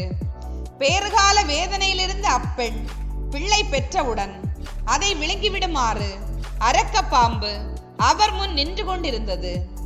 எல்லா நாடுகளையும் இருப்பு கோல் கொண்டு நடத்தவிருந்த ஓர் ஆண் குழந்தையை அவர் பெற்றெடுத்தார். அக்குழந்தையோ கடவுளிடம் அவரது அரியணை இருந்த இடத்துக்கு பறித்து செல்ல பெற்றது. அப்பெண் பாலி நிலத்திற்கு ஓடி போனார். அங்கு 1260 நாள் அவரை பேணுமாறு கடவுள் அவருக்கென ஓரிடத்தை ஏற்பாடு செய்திருந்தார். பின்னர் விண்ணகத்தில் போர் மூண்டது. மிக்கேலும் அவருடைய தூதர்களும் அரக்க பாம்போடு போர் தொடுத்தார்கள். அரக்க பாம்பும் அதன் தூதர்களும் அவர்களை எதிர்த்து போரிட்டார்கள். அரக்க பாம்பு தோல்வியுற்றது. விண்ணகத்தில் அதற்கும் அதன் தூதர்களுக்கும் இடமே இல்லாது போயிற்று. அப்பெரிய அரக்க பாம்பு வெளியே தள்ளப்பட்டது. அலகு என்றும் சாத்தான் என்றும் அழைக்க பெற்ற அதுவே தொடக்கத்தில் தோன்றிய பாம்பு. உலகு முழுவதையும் ஏமாற்றிய அது மண்ணுலகுக்கு தள்ளப்பட்டது. அதன் தூதர்களும் அதனுடன் வெளியே தள்ளப்பட்டார்கள். பின்பு விண்ணகத்தில் ஒலித்த பெரியதொரு குரலை கேட்டேன். அது சொன்னது, இதோ மீட்பு, வல்லமை, நம் கடவுளின் ஆட்சி, அவருடைய மெசியாவின் அதிகாரம் ஆகிய அனைத்தும் வந்துவிட்டன. நம் சகோதர சகோதரிகள் மீது குற்றம் சுமத்தியவன் நம் கடவுள் திருமுன் அல்லும் பகலும் அவர்கள் மீது குற்றம் சாட்டியவன் வெளியே தள்ளப்பட்டான். ஆட்டுக்குட்டி சிந்திய இரத்தத்தாலும் தாங்கள் பகர்ந்த சான்றாலும் அவர்கள் அவனை வென்றார்கள். அவர்கள் தங்கள் உயிர் மீது ஆசை வைக்கவில்லை, இரக்கவும் தயங்கவில்லை. இதன் பொருட்டு விண்ணுலகே, அதில் குடியிருப்போரே, மகிழ்ந்து கொண்டாடுங்கள். மண்ணுலகே, கடலே, ஐயோ உங்களுக்கு கேடு! தனக்கு சிறிது காலமே எஞ்சியிருக்கிறது என்பதை அலகை அறிந்துள்ளது. அதனால் கடும் சீற்றத்துடன் உங்களிடம் வந்துள்ளது. தான் மண்ணுலகுக்கு தள்ளப்பட்டதை கண்ட அரக்க பாம்பு ஆண் குழந்தையை பெற்றெடுத்த அப்பெண்ணை துரத்தி சென்றது. ஆனால் அப்பாம்பிடமிருந்து தப்பித்து பாலி நிலத்தில் அவருக்கென குறிக்கப்பட்டிருந்த இடத்திற்கு பறந்து செல்லுமாறு பெரும் கழுகின் 2 சிறகுகள் அவருக்கு அளிக்கப்பட்டன. அங்கு அவர் 3½ ஆண்டு காலம் பேணப்படுவார். அப்பெண்ணை வெள்ளம் அடித்து செல்லும் பொருட்டு அவர் பின்னால் அப்பாம்பு தன் வாயிலிருந்து ஆறு போல தண்ணீர் பாய்ந்தோட செய்தது. ஆனால் நிலம் அப்பெண்ணுக்கு துணை நின்றது. அது தன் வாயை திறந்து அரக்க பாம்பின் வாயிலிருந்து பாய்ந்த வெள்ளத்தை குடித்து விட்டது. இதனால் அரக்க பாம்பு அப்பெண்ணின் மீது சினம் கொண்டு அவருடைய எஞ்சிய பிள்ளைகளோடு போர் தொடுக்க புறப்பட்டு சென்றது. அவர்கள் கடவுளுடைய கட்டளைகளை கடைபிடித்து இயேசுவுக்கு சான்று பகர்ந்தவர்கள். அரக்க பாம்பு கடற்கரையில் நின்று கொண்டிருந்தது. அதிகாரம் 13. அப்பொழுது ஒரு விலங்கு கடலிலிருந்து வெளியே வர கண்டேன். அதற்கு 10 கொம்புகளும் 7 தலைகளும் இருந்தன. அதன் கொம்புகளில் 10 மணிமுடிகளும் தலைகளில் கடவுளை பழித்துரைக்கும் பெயர்களும் காணப்பட்டன. நான் கண்ட அந்த விலங்கு சிறுத்தை போல் இருந்தது. அதன் கால்கள் கரடியின் கால்கள் போன்றும் வாய் சிங்கத்தின் வாய் போன்றும் இருந்தன. அந்த அரக்க பாம்பு தன் வல்லமையையும் அரியணையையும் பேரதிகாரத்தையும் அதற்கு அளித்தது. அந்த விலங்கின் தலைகளுள் ஒன்று உயிருக்கே ஊறு விளைவிக்க கூடிய அளவுக்கு படுகாயப்பட்டிருந்தது போல் தோன்றியது. ஆனால் அந்த படுகாயம் குணமாகி இருந்தது. மண்ணுலகம் முழுவதும் வியப்புற்று அவ்விலங்கை பின்தொடர்ந்தது. அரக்க பாம்பு அவ்விலங்குக்கு தன் அதிகாரத்தை அளித்திருந்ததால் மக்கள் அப்பாம்பை வணங்கினார்கள். விலங்குக்கு ஒப்பானவர் யார், அதனுடன் போரிடக்கூடியவர் யார் என்று கூறி அவ்விலங்கையும் வணங்கினார்கள். ஆணவ பேச்சு பேசவும் கடவுளை பழித்துரைக்கவும் அவ்விலங்குக்கு அனுமதி வழங்கப்பட்டது. 42 மாதம் அது அதிகாரம் செலுத்த விடப்பட்டது. கடவுளையும் அவரது பெயரையும் உறைவிடத்தையும் விண்ணகத்தில் குடியிருப்போரையும் பழித்துரைக்க தொடங்கியது. இறை மக்களோடு போர் தொடுக்கவும் அவர்களை வெல்லவும் அதற்கு அனுமதி வழங்கப்பட்டது. குலத்தினர், மக்களினத்தினர், மொழியினர், நாட்டினர் ஆகிய அனைவர் மீதும் அதற்கு அதிகாரம் அளிக்கப்பட்டது. மண்ணுலகில் வாழ்வோர் அனைவரும் அதை வணங்குவர். இவர்கள் கொலை செய்யப்பட்ட ஆட்டுக்குட்டி வைத்திருக்கும் வாழ்வின் நூலில் உலகம் தோன்றியது முதல் பெயர் எழுதப்படாதோர் கேட்க செவியுடையோர் கேட்கட்டும். சிறையிலிடப்பட வேண்டியவர் சிறையிலிடப்படுவர், வாளால் கொல்லப்பட வேண்டியவர் வாளால் மடிவர். ஆகவே இறை மக்களுக்கு மன உறுதியும் நம்பிக்கையும் தேவை. பின்னர் மற்றொரு விலங்கு மண்ணிலிருந்து வெளியே வர கண்டேன். ஆட்டுக்கிடாயின் கொம்புகளைப் போன்று 2 கொம்புகள் அதற்கு இருந்தன. ஆனால் அது அரக்க பாம்பு போன்று பேசியது. அவ்விலங்கு முதலாம் விலங்கின் முழு அதிகாரத்தையும் அதன் முன்னிலையில் செயல்படுத்தியது. உயிருக்கே ஊறு விளைவிக்கக்கூடிய படுகாயத்தினின்று குணம் பெற்றிருந்த முதல் விலங்கை மண்ணுலகும் அதில் வாழ்வோரும் வணங்கும்படி செய்தது. அது பெரிய அடையாள செயல்கள் செய்தது. மனிதர் பார்க்க விண்ணிலிருந்து மண் மீது நெருப்பு விழும்படியும் செய்தது. இவ்வாறு முதல் விலங்கின் முன்னிலையில் அது செய்யும்படி அனுமதிக்கப்பட்டிருந்த அந்த அரும் அடையாளங்களால் மண்ணுலகில் வாழ்வோரை ஏமாற்றியது. வாளால் படுகாயப்பட்டிருந்தும் உயிர் வாழ்ந்த அவ்விலங்கு சிலை ஒன்று செய்யுமாறு அவர்களிடம் கூறியது. அச்சிலையை பேச வைக்கவும் அதனை வணங்காதவர்களை கொலை செய்யவும் அதற்கு உயிர் கொடுக்குமாறு 2ஆம் விலங்குக்கு அனுமதி வழங்கப்பட்டது.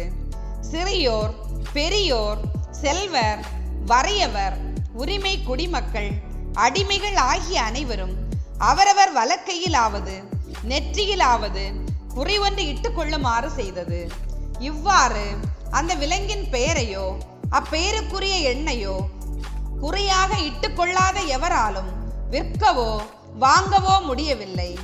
இதை புரிந்து கொள்ள ஞானம் தேவை. புரிந்து கொள்ளும் ஆற்றல் கொண்டோர் அவ்விலங்குக்குரிய எண்ணை கணித்து புரிந்து கொள்ளட்டும். அந்த எண் ஓர் ஆளை குறிக்கும். அது 666. அதிகாரம் 14. மேலும் சீயோன் மலை மீது ஆட்டுக்குட்டி நிற்க கண்டேன். அதன் பெயரையும் அதனுடைய தந்தையின் பெயரையும் தங்களது நெற்றியில் பொறித்திருந்த 1,44,000 பேர் அதனுடன் இருந்தனர். பின்பு விண்ணகத்திலிருந்து ஒரு குரலை கேட்டேன். அது பெரும் வெள்ளத்தின் இரைச்சல் போலும் பேரிடி முழக்கம் போலும் யாழை மீட்டுவோர் எழுப்பும் இசை போலும் ஒலித்தது. அந்த 1,44,000 பேரும் அரியணை முன்னிலையில் 4 உயிர்களுக்கும் மூப்பர்களுக்கும் முன்பாக புதியதொரு பாடலை பாடிக்கொண்டிருந்தார்கள். மண்ணுலகிலிருந்து விலை கொடுத்து மீட்கப்பட்ட அவர்களை தவிர வேறு யாராலும் அந்த பாடலை கற்றுக்கொள்ள இயலவில்லை. அவர்கள் பெண்களோடு சேர்ந்து தங்களை கரைப்படுத்தி கொள்ளாமல் கற்பை காத்து கொண்டவர்கள். ஆட்டுக்குட்டி சென்ற இடம் எங்கும் அதை பின்தொடர்ந்தவர்கள். கடவுளுக்கும் ஆட்டுக்குட்டிக்கும் உரிய முதற்கனியாக மனித குலத்திலிருந்து விலை கொடுத்து மீட்கப்பட்டவர்கள். அவர்களது வாயினின்று பொய்யே வந்ததில்லை, ஏனெனில் அவர்கள் மாசற்றவர்கள். பின்பு வேறொரு வானதூதர் நடுவானில் பறந்து கொண்டிருக்க கண்டேன். அவர் மண்ணுலகில் வாழ்வோருக்கு, அதாவது நாடு, குலம், மொழி, மக்களினம் ஆகிய அனைத்துக்கும் அறிவிக்கும் பொருட்டு எக்காலத்துக்கும் உரிய நற்செய்தியை வைத்திருந்தார். கடவுளுக்கு அஞ்சுங்கள், அவரை போற்றி புகழுங்கள், ஏனெனில் அவர் தீர்ப்பளிக்கும் நேரம் வந்துவிட்டது. மண், கடல், நீரூற்றுகள் ஆகியவற்றை படைத்தவரை வணங்குங்கள் என்று அவர் உரத்த குரலில் கூறினார். மற்றொரு வானதூதர் அவரை தொடர்ந்து வந்தார். இந்த இரண்டாம் தூதர் வீழ்ந்தது பரத்தமை என்னும் தன் மதுவை எல்லா நாட்டினரும் குடித்து வெறிகொள்ள செய்த பாபிலோன் மாநகர் வீழ்ந்தது என்றார். வேறொரு வானதூதர் அவர்களை தொடர்ந்து வந்தார். அந்த மூன்றாம் வானதூதர் உரத்த குரலில் கூறியது, விலங்கையும் அதன் சிலையையும் வணங்கி தங்கள் நெற்றியிலோ கையிலோ குறியிட்டு கொண்டோர் அனைவரும் கடவுளின் சீற்றம் என்னும் மதுவை அவர்தம் சினம் என்னும் கிண்ணத்தில் கலப்பின்றி ஊற்றப்பட்ட அந்த மதுவை குடித்தே தீர வேண்டும். அவர்கள் தூய வானதூதர் முன்னிலையிலும் ஆட்டுக்குட்டியின் முன்னிலையிலும் நெருப்பாலும் கந்தகத்தாலும் வதைக்கப்படுவார்கள். அவர்களை வதைத்த நெருப்பிலிருந்து எழுந்த புகை என்றென்றும் மேலே எழுந்த வண்ணம் உள்ளது. அந்த விலங்கையும் அதன் சிலையையும் வணங்குவோருக்கும் அதனுடைய பெயரை குறியாக இட்டு கொண்டோருக்கும் அல்லும் பகலும் ஓய்வே இராது.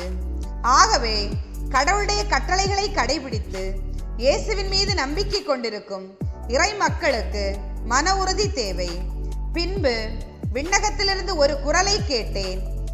இது முதல் ஆண்டவரோடு இணைந்த நிலையில் இறப்போர் பேறு பெற்றோர் என எழுது என்று அது ஒலித்தது. அதற்கு தூய ஆவியார், ஆம், அவர்கள் தங்கள் உழைப்பிலிருந்து ஓய்வு பெறுவார்கள், ஏனெனில் அவர்களின் செயல்கள் அவர்களை பின்தொடரும் என்று கூறினார். பின்பு ஒரு வெண்மேகத்தை கண்டேன். அதன் மீது மானிட மகனை போன்ற ஒருவர் வீற்றிருந்தார். அவரது தலையில் பொன்முடியும் கையில் கூர்மையான அரிவாளும் காணப்பட்டன. மற்றொரு வானதூதர் கோவிலிலிருந்து வெளியே வந்து மேகத்தின் மீது வீற்றிருந்தவரை நோக்கி, உமது அரிவாளை எடுத்து அறுவடை செய்யும், ஏனெனில் அறுவடை காலம் வந்துவிட்டது, மண்ணுலகம் என்னும் பயிர் முற்றிவிட்டது என்று உரத்த குரலில் கத்தினார். உடனே மேகத்தின் மீது வீற்றிருந்தவர் மண்ணுலகெங்கும் தமது அரிவாளை வீசி அறுவடை செய்தார். மற்றொரு வானதூதரும் விண்ணகத்திலுள்ள கோவிலிலிருந்து வெளியே வந்தார். அவரிடமும் கூர்மையான அரிவாள் ஒன்று இருந்தது. நெருப்பின் மேல் அதிகாரம் கொண்டிருந்த இன்னுமொரு வானதூதர் பலிபீடத்திலிருந்து வெளியே வந்தார். அவர் கூர்மையான அரிவாளை வைத்திருந்தவரிடம், உமது கூர்மையான அரிவாளை எடுத்து மண்ணுலகின் திராட்சை குலைகளை அறுத்து சேர்த்திடும், ஏனெனில் திராட்சை கனிந்து விட்டது என்று உரத்த குரலில் கூறினார்.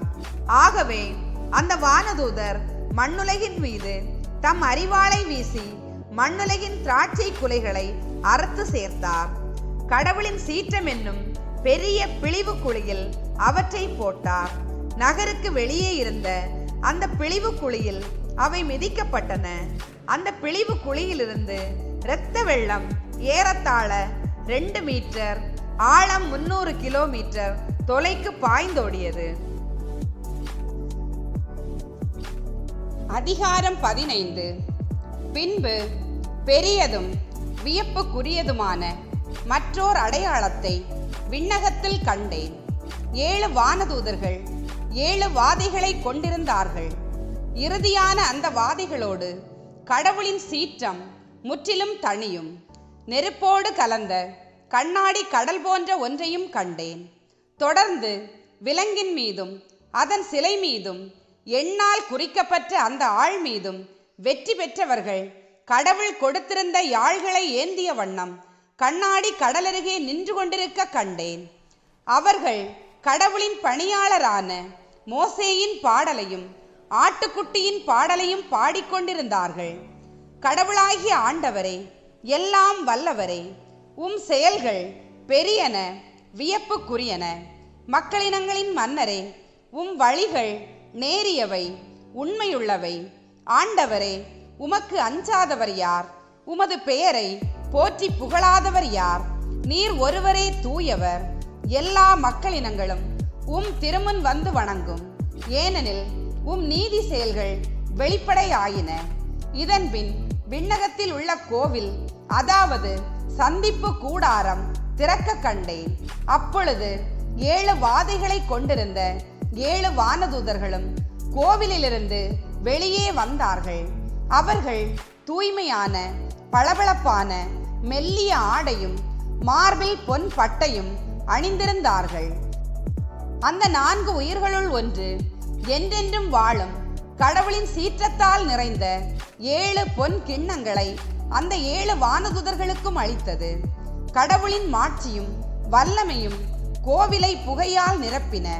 அதனால் அந்த 7 தூதர்களும் கொண்டிருந்த 7 வாதைகளும் முடிவுறும் வரை ஒருவரும் கோவிலுள் நுழைய முடியவில்லை. அதிகாரம் 16. கோவிலிலிருந்து ஒலித்த ஒரு பெரும் குரலை கேட்டேன். புறப்பட்டு செல்லுங்கள், 7 கிண்ணங்களிலும் இருந்த கடவுளின் சீற்றத்தை மண்ணுலகின் மீது ஊற்றுங்கள் என்று அந்த 7 வானதூதர்களுக்கும் அது சொன்னது. உடனே முதலாம் வானதூதர் சென்று தம் கிண்ணத்தில் இருந்ததை மண்ணுலகின் மீது ஊற்றினார். விலங்குக்குரிய குறியை இட்டுக்கொண்டு அதன் சிலையை வணங்கி வந்த மனிதர் மீது கொடிய துன்பம் தரக்கூடிய புண்கள் உண்டாயின. பின் 2ஆம் வானதூதர் தம் கிண்ணத்தில் இருந்ததை கடலில் ஊற்றினார். அப்பொழுது அது இறந்தோரின் இரத்தம் போன்று மாறியது. உடனே கடல்வாழ் உயிரினங்கள் எல்லாம் மடிந்தன. 3ஆம் வானதூதர் தம் கிண்ணத்தில் இருந்ததை ஆறுகள் மீதும் நீரூற்றுகள் மீதும் ஊற்றினார். உடனே அவையும் இரத்தம் போல மாறின. நீர்நிலைகள் மீது அதிகாரம் கொண்டிருந்த வானதூதர் பின்வருமாறு சொல்ல கேட்டேன். இருக்கின்றவரும் இருந்தவருமான தூயவரே, இத்தீர்ப்புகளை வழங்கும் நீர் நீதியுள்ளவர். இறை மக்களுடையவும் இறைவாக்கினர்களுடையவும் இரத்தத்தை சிந்திய மானிடருக்கு நீர் இரத்தத்தையே குடிக்க கொடுத்தீர். இது அவர்களுக்கு தகுந்த தண்டனையே.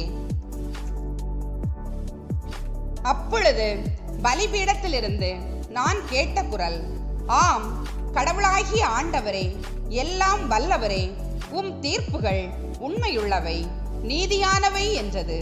4ஆம் வானதூதர் தம் கிண்ணத்தில் இருந்ததை கதிரவன் மீது ஊற்றினார். அதனால் மனிதரை நெருப்பாய் எரிக்கும் வன்மையை அது பெற்றது. உடனே மனிதர் கடும் வெப்பத்தால் எரிக்கப்பட்டனர். இந்த வாதிகள் மீது அதிகாரம் கொண்டிருந்த கடவுளின் பெயரை அவர்கள் பழித்தார்களே தவிர மனம் மாறி அவரை போற்றி புகழவில்லை.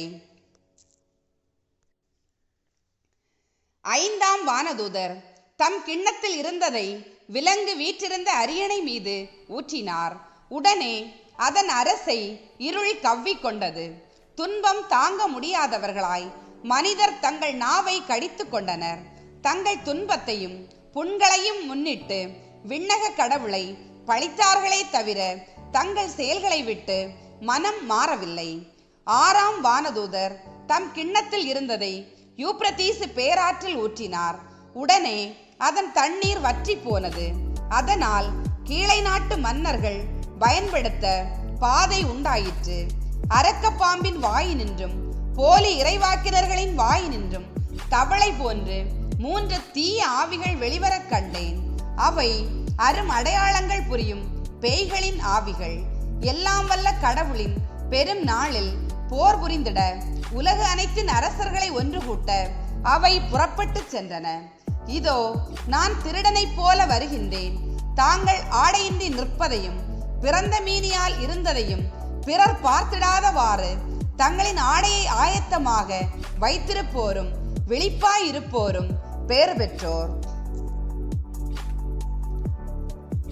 எபிரேய மொழியில் அருமகத்தோன் எனப்படும் இடத்தில் அந்த ஆவிகள் அரசர்களை ஒன்று கூட்டின. 7ஆம் வானதூதர் தம் கிண்ணத்தில் இருந்ததை வான்வெளியில் ஊற்றினார். அப்பொழுது கோவிலின் அரியணையில் இருந்து எல்லாம் நிறைவேற்றப்பட்டாயிற்று என்று ஒரு பெரும் குரல் ஒலித்தது. உடனே மின்னலும் இரைச்சலும் இடி முழக்கமும் உண்டாயின. பெரியதொரு நிலநடுக்கமும் ஏற்பட்டது. மனிதர் மண்ணில் தோன்றிய நாள் முதல் இத்துணை பெரிய நிலநடுக்கம் ஏற்பட்டதே இல்லை. அந்த மாநகர் 3 பாகங்களாக பிரிக்கப்பட்டது. மற்ற நாடுகளின் நகர்களும் வீழ்ந்தன.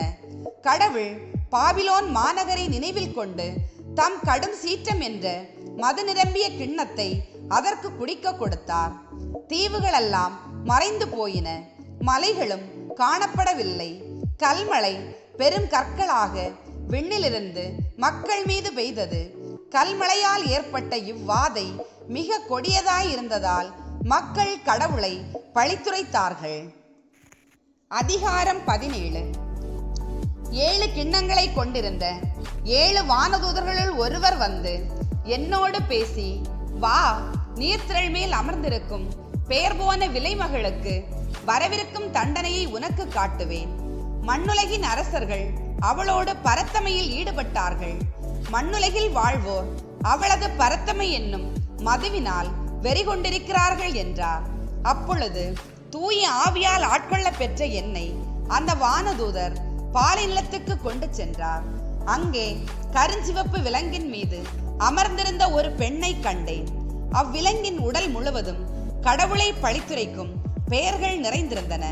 அதற்கு 7 தலைகளும் 10 கொம்புகளும் இருந்தன. அப்பெண் செந்நிற கருஞ்சிவப்பு ஆடைகளை அணிந்திருந்தாள். பொன், விலையுயர்ந்த கல், முத்து ஆகியவற்றால் அணி செய்யப்பட்டிருந்தாள்.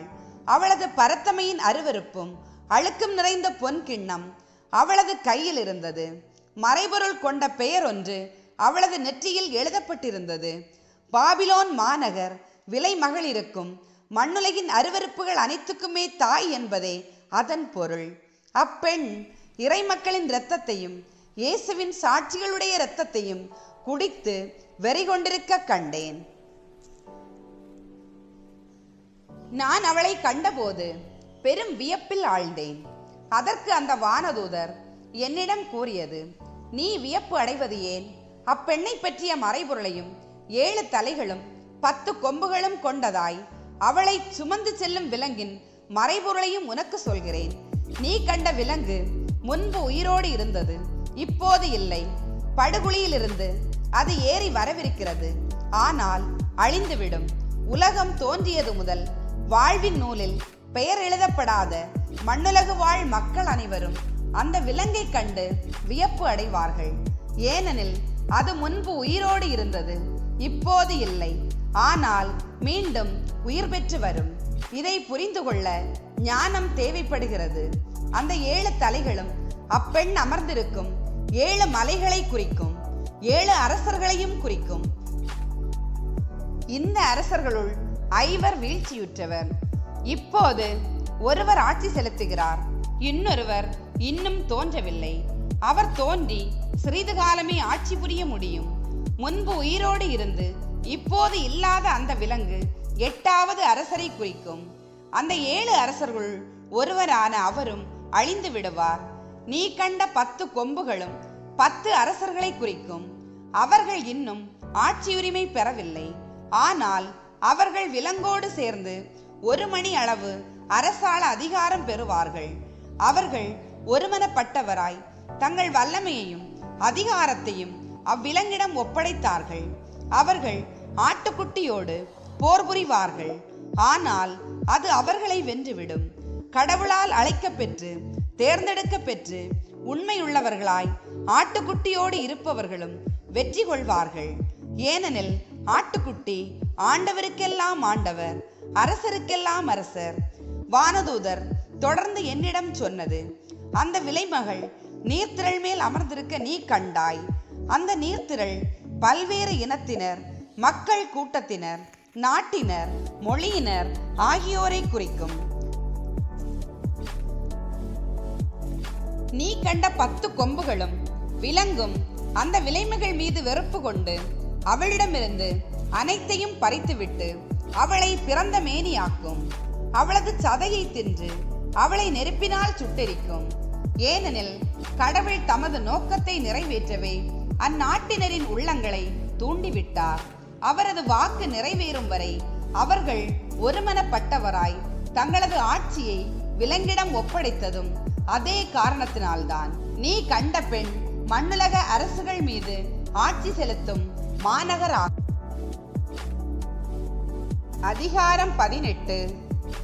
இதன் பின் வேறொரு வானதூதர் விண்ணகத்திலிருந்து இறங்கி வர கண்டேன். மிகுந்த அதிகாரம் கொண்டிருந்த அவருடைய மாட்சியால் மண்ணகம் ஒளிர்ந்தது. அவர் வல்லமையோடு குரல் எழுப்பி பின்வருமாறு கத்தினார்: வீழ்ந்தது, வீழ்ந்தது பாபிலோன் மாநகர்! அவள் பேய்களின் உறைவிடமாக, அனைத்து தீய ஆவிகளின் பதுங்கிடமாக, தூய்மையற்ற பறவைகள் அனைத்தின் புகலிடமாக, தூய்மையற்ற வெறுக்கத்தக்க விலங்குகளின் இருப்பிடமாக மாறிவிட்டாள். விலைமகளின் காம வெறி என்னும் மதுவை எல்லா நாட்டினரும் குடித்தனர். மண்ணுலக அரசர்கள் அவளோடு பரத்தமையில் ஈடுபட்டார்கள். உலகின் வணிகர்கள் அவளுடைய வளங்களால் செல்வர்கள் ஆனார்கள். பின்னர் விண்ணிலிருந்து இன்னொரு குரலை கேட்டேன். அது சொன்னது: என் மக்களே, அந்நகரை விட்டு வெளியேறுங்கள். அவளுடைய பாவங்களில் பங்கு கொள்ளாதிருக்கவும், அவளுக்கு நேரிடும் வாதைகளுக்கு உட்படாதிருக்கவும் வெளியே போய்விடுங்கள். அவளின் பாவங்கள் வானை தொடுமளவுக்கு குவிந்துள்ளன. கடவுள் அவளின் குற்றங்களை நினைவில் கொண்டுள்ளார். அவள் உங்களை நடத்தியவாறே நீங்களும் அவளை நடத்துங்கள். அவளுடைய செயல்களுக்கு ஏற்ப இரட்டிப்பாக திருப்பிக் கொடுங்கள். அவள் உங்களுக்கு கலந்து கொடுத்த மதுவுக்கு பதிலாக 2 மடங்கு கொடுங்கள். அவள் தன்னையே பெருமைப்படுத்தி இன்பம் தூய்த்து வாழ்ந்ததற்கு ஏற்ப அவள் வேதனையுற்று துயரடைய செய்யுங்கள். ஏனெனில் நான் அரசியாக வீற்றிருக்கிறேன், நான் கைம்பெண் அல்ல, நான் ஒருபோதும் துயருறேன் என்று அவள் தன் உள்ளத்தில் சொல்லிக் கொண்டாள். இதன் பொருட்டு சாவு, துயரம், பஞ்சம் ஆகிய வாதைகள் ஒரே நாளில் அவள் மீது வந்து விழும். நெருப்பு அவளை சுட்டெரித்து விடும். ஏனெனில் அவளுக்கு தீர்ப்பு வழங்கும் ஆண்டவராகிய கடவுள் வலிமை வாய்ந்தவர். அந்நகரோடு பரத்தமையில் ஈடுபட்டு இன்பம் தூய்த்து வாழ்ந்த மண்ணுலக அரசர்கள் அவள் எரியும் போது எழும் புகையை பார்த்து அழுது மாரடித்து புலம்புவார்கள். அவள் படும் வேதனைகளை கண்டு அஞ்சி தொலையில் நின்று கொண்டு, ஐயோ மாநகரே, நீ கேடுற்றாயே! அந்தோ வலிமை வாய்ந்த பாபிலோனே, உனக்கு கேடு வந்ததே! ஒரே மணி நேரத்தில் உனக்கு தீர்ப்பு வந்துவிட்டதே என்பார்கள். மண்ணக வணிகர்களும் அவளை நினைத்து அழுது புலம்புவார்கள். ஏனெனில் அவர்களுடைய சரக்குகளை இனி வாங்குவார் எவருமிலர். பொன், வெள்ளி, விலையுயர்ந்த கல், முத்துக்கள், விலையுயர்ந்த மெல்லிய ஆடை, கருஞ்சிவப்பு ஆடை, பட்டாடை, செந்நிற ஆடை, பலவகை மனம் வீசும் மரக்கட்டைகள், தந்தத்தினால் ஆன பலவகை பொருட்கள், விலையுயர்ந்த மரம், வெண்கலம், இரும்பு, சலவைக்கல் ஆகியவற்றாலான பொருட்கள், லவங்கம், நறுமண பொருட்கள், தூப வகைகள், நறுமண தைலம், சாம்பிராணி, திராட்சை மது, எண்ணெய், உயர் ரக மாவு, கோதுமை, ஆடு மாடுகள், குதிரைகள், தேர்கள், அடிமைகள் ஆகிய மனித உயிர்கள் ஆகியவற்றை எல்லாம் வாங்க எவருமிலர். நீ விரும்பிய கனிகள் உன்னை விட்டு அகன்று போயின. உன் மினுக்கு பகட்டு எல்லாம் ஒளிந்து போயின. இனி யாரும் அவற்றை காணப்போவதில்லை என்பார்கள். இச்சரக்குகளை கொண்டு அவளோடு வாணிகம் செய்து செல்வம் திரட்டியவர்கள் அவளது வேதனையை கண்டு அஞ்சி தொலையிலேயே நின்ற வண்ணம் அழுது புலம்புவார்கள். ஐயோ மாநகரே, நீ கேடுற்றாயே! விலையுயர்ந்த மெல்லிய ஆடையும் செந்நிற கருஞ்சிவப்பு உடையும் அணிந்து பொன், விலையுயர்ந்த கல், முத்துக்களால் அணி செய்து கொண்டவளே, அந்தோ உனக்கு கேடு வந்ததே! இவ்வளவு செல்வமும் ஒரே மணி நேரத்தில் பாழாய் போய்விட்டதே என்பார்கள். கப்பல் தலைவர்கள், கடல் பயணிகள், கப்பலோட்டிகள், கடல் வணிகர்கள் ஆகிய அனைவரும் தொலையிலேயே நின்றார்கள். அவள் எரிந்தபோது எழுந்த புகையை பார்த்து இம்மாநகருக்கு இணையான நகருண்டோ என்று கதறினார்கள். அவர்கள் தங்கள் தலைமேல் புழுதியை வாரி போட்டுக்கொண்டு அழுது புலம்பினார்கள். ஐயோ மாநகரே, நீ கேடுற்றாயே! கடலில் கப்பலோட்டிய அனைவரையும் தன் செல்வ செழிப்பால் செல்வராக்கிய நீ ஒரே மணி நேரத்தில் பாழடைந்து விட்டாயே என்று கதறினார்கள். விண்ணகமே, இறை மக்களே, திரு தூதர்களே, இறை வாக்கினர்களே, அவளை முன்னிட்டு மகிழ்ந்து கொண்டாடுங்கள். கடவுள் உங்கள் சார்பாக அவளுக்கு தண்டனை தீர்ப்பு வழங்கிவிட்டார். பின்னர் வலிமை வாய்ந்த ஒரு வானதூதர் பெரிய எந்திரக்கல் போன்ற ஒரு கல்லை தூக்கி கடலில் எறிந்து பின்வருமாறு கூறினார்: பாபிலோன் மாநகரே, நீ இவ்வாறு வீசி எறியப்படுவாய். நீ இருந்த இடம் தெரியாமல் அழிந்து விடுவாய். யாழை மீட்டுவோர், பாடகர், குழல் ஊதுவோர், எக்காளம் முழங்குவோர் ஆகியோர் எழுப்பும் இசை இனி உன் நடுவே எழவே எழாது. தொழில் செய்யும் கைவினைஞர் அனைவரும் இனி உன் நடுவே குடியிருக்கவே மாட்டார்கள். எந்திரக்கல் எழுப்பும் ஒலி இனி உன் நடுவே எழவே எழாது. விளக்கின் ஒளி இனி உன்னகத்தே ஒளிரவே ஒளிராது. மணமக்களின் மங்கள ஒலி இனி உன்னகத்தே எழவே எழாது. ஏனெனில் உன் வணிகர்கள் மண்ணுலகில் பெருங்குடி மக்களாய் விளங்கினார்கள். உன் பில்லி சூனியம் எல்லா நாடுகளையும் ஏமாற்றி விட்டது. இறைவாக்கினர்கள் இறைமக்களின் இரத்த கரையையும், ஏன் மண்ணுலகில் கொல்லப்பட்ட அனைவருடைய இரத்த கரையுமே அவளிடம் காணப்பட்டது.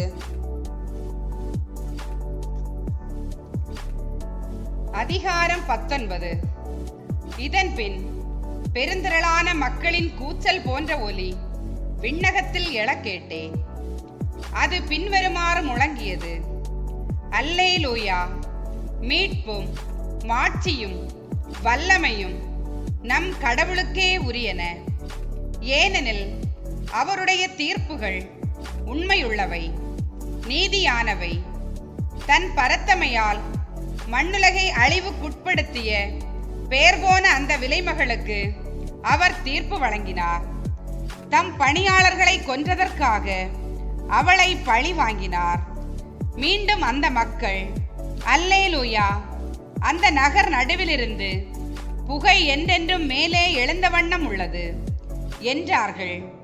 அந்த 24 மூப்பர்களும் 4 உயிர்களும் அரியணையில் வீற்றிருந்த கடவுள் முன் விழுந்து வணங்கி ஆமேன் அல்லேலூயா என்று பாடினார்கள். அரியணையிலிருந்து எழுந்த ஒரு குரல்: கடவுளின் பணியாளர்களே, அவருக்கு அஞ்சி நடப்பவர்களே, சிறியோர்களே, பெரியோர்களே, நீங்கள் அனைவரும் நம் கடவுளை புகழுங்கள் என்று ஒலித்தது. பின்னர் பெருந்திரளான மக்களின் கூச்சல் போலும், பெரும் வெள்ளத்தின் இரைச்சல் போலும், பேரிடி முழக்கம் போலும் எழுந்த பேரொலியை கேட்டேன். அது சொன்னது: அல்லேலூயா! நம் கடவுளாகிய ஆண்டவர் எல்லாம் வல்லவர். அவர் ஆட்சி செலுத்துகின்றார். எனவே மகிழ்வோம், பேருவகையுடன் அவரை போற்றி புகழ்வோம். ஏனெனில் ஆட்டுக்குட்டியின் திருமண விழா வந்துவிட்டது. மணமகளும் விழாவுக்கு ஆயத்தமாயிருக்கிறார். மணமகள் அணியுமாறு பளபளப்பான, தூய்மையான, விலையுயர்ந்த மெல்லிய ஆடை அவருக்கு அளிக்கப்பட்டது. அந்த ஆடை இறைமக்களின் நீதி செயல்களே. அந்த வானதூதர் என்னிடம், ஆட்டுக்குட்டியின் திருமண விருந்துக்கு அழைக்க பெற்றோர் பேறு பெற்றோர் என எழுது என்று கூறினார். தொடர்ந்து இவை கடவுளின் உண்மையுள்ள சொற்கள் என்று சொன்னார். நான் வானதூதரை வணங்கும் பொருட்டு அவரது காலடியில் விழுந்தேன். ஆனால் அவரோ என்னிடம், வேண்டாம், இயேசுவுக்கு சான்று பகர்ந்த உனக்கும் உன் உடன்பிறப்புகளுக்கும் நான் உடன் பணியாளனே, கடவுளை மட்டுமே நீ வணங்க வேண்டும் என்றார். ஏனெனில் இயேசு பகர்ந்த சான்றே இறைவாக்குகளுக்கு உயிர் மூச்சு. பின்னர் நான் விண்ணகம் திறந்திருக்க கண்டேன். அங்கே ஒரு வெண்குதிரை காணப்பட்டது. அதன் மேல் ஒருவர் அமர்ந்திருந்தார். நம்பிக்கைக்குரியவர், உண்மையுள்ளவர் என்பது அவருடைய பெயர். அவர் நீதியோடு தீர்ப்பளித்து போர் தொடுப்பார். அவருடைய கண்கள் தீப்பிழம்பு போல தென்பட்டன. அவரது தலைமேல் பல மணிமுடிகள் இருந்தன. அவரை தவிர வேறு எவருக்கும் தெரிந்திராத பெயரொன்று அவர் மீது எழுதப்பட்டிருந்தது. இரத்தம் தோய்ந்த ஆடையை அவர் அணிந்திருந்தார். கடவுளின் வாக்கு என்பது அவரது பெயர். வெண்மையும் தூய்மையுமான விலையுயர்ந்த மெல்லிய ஆடை அணிந்த விண்ணக படைகள் வெண் குதிரைகளில் அவரை பின்தொடர்ந்தன. நாடுகளை தாக்குவதற்காக அவருடைய வாயிலிருந்து கூர்மையான வாள் ஒன்று வெளியே வந்தது. அவர் இருப்பு கோல் கொண்டு அவர்களை நடத்துவார். எல்லாம் வல்ல கடவுளின் கடும் சீற்றம் என்னும் பிழிவு குழியில் திராட்சை ரசத்தை அவர் பிழிந்தெடுப்பார். அரசர்க்கெல்லாம் அரசர், ஆண்டவர்க்கெல்லாம் ஆண்டவர் என்ற பெயர் அவருடைய ஆடையிலும் தொடையிலும் எழுதப்பட்டிருந்தது. பின்னர் ஒரு வானதூதர் கதிரவன் மீது நிற்பதை நான் கண்டேன். அவர் நடுவானில் பறந்து கொண்டிருந்த எல்லா பறவைகளையும் பார்த்து உரத்த குரலில் கத்தி, வாருங்கள், கடவுள் அளிக்கும் பெரும் விருந்துக்கு வந்து கூடுங்கள். அரசர்கள், ஆயிரத்தவர் தலைவர்கள், வலியோர், படை வீரர்கள், குதிரைகள், குதிரை வீரர்கள், உரிமை குடிமக்கள், அடிமைகள், சிறியோர், பெரியோர் ஆகிய அனைவருடைய சதையையும் தின்ன வாருங்கள் என்றார்.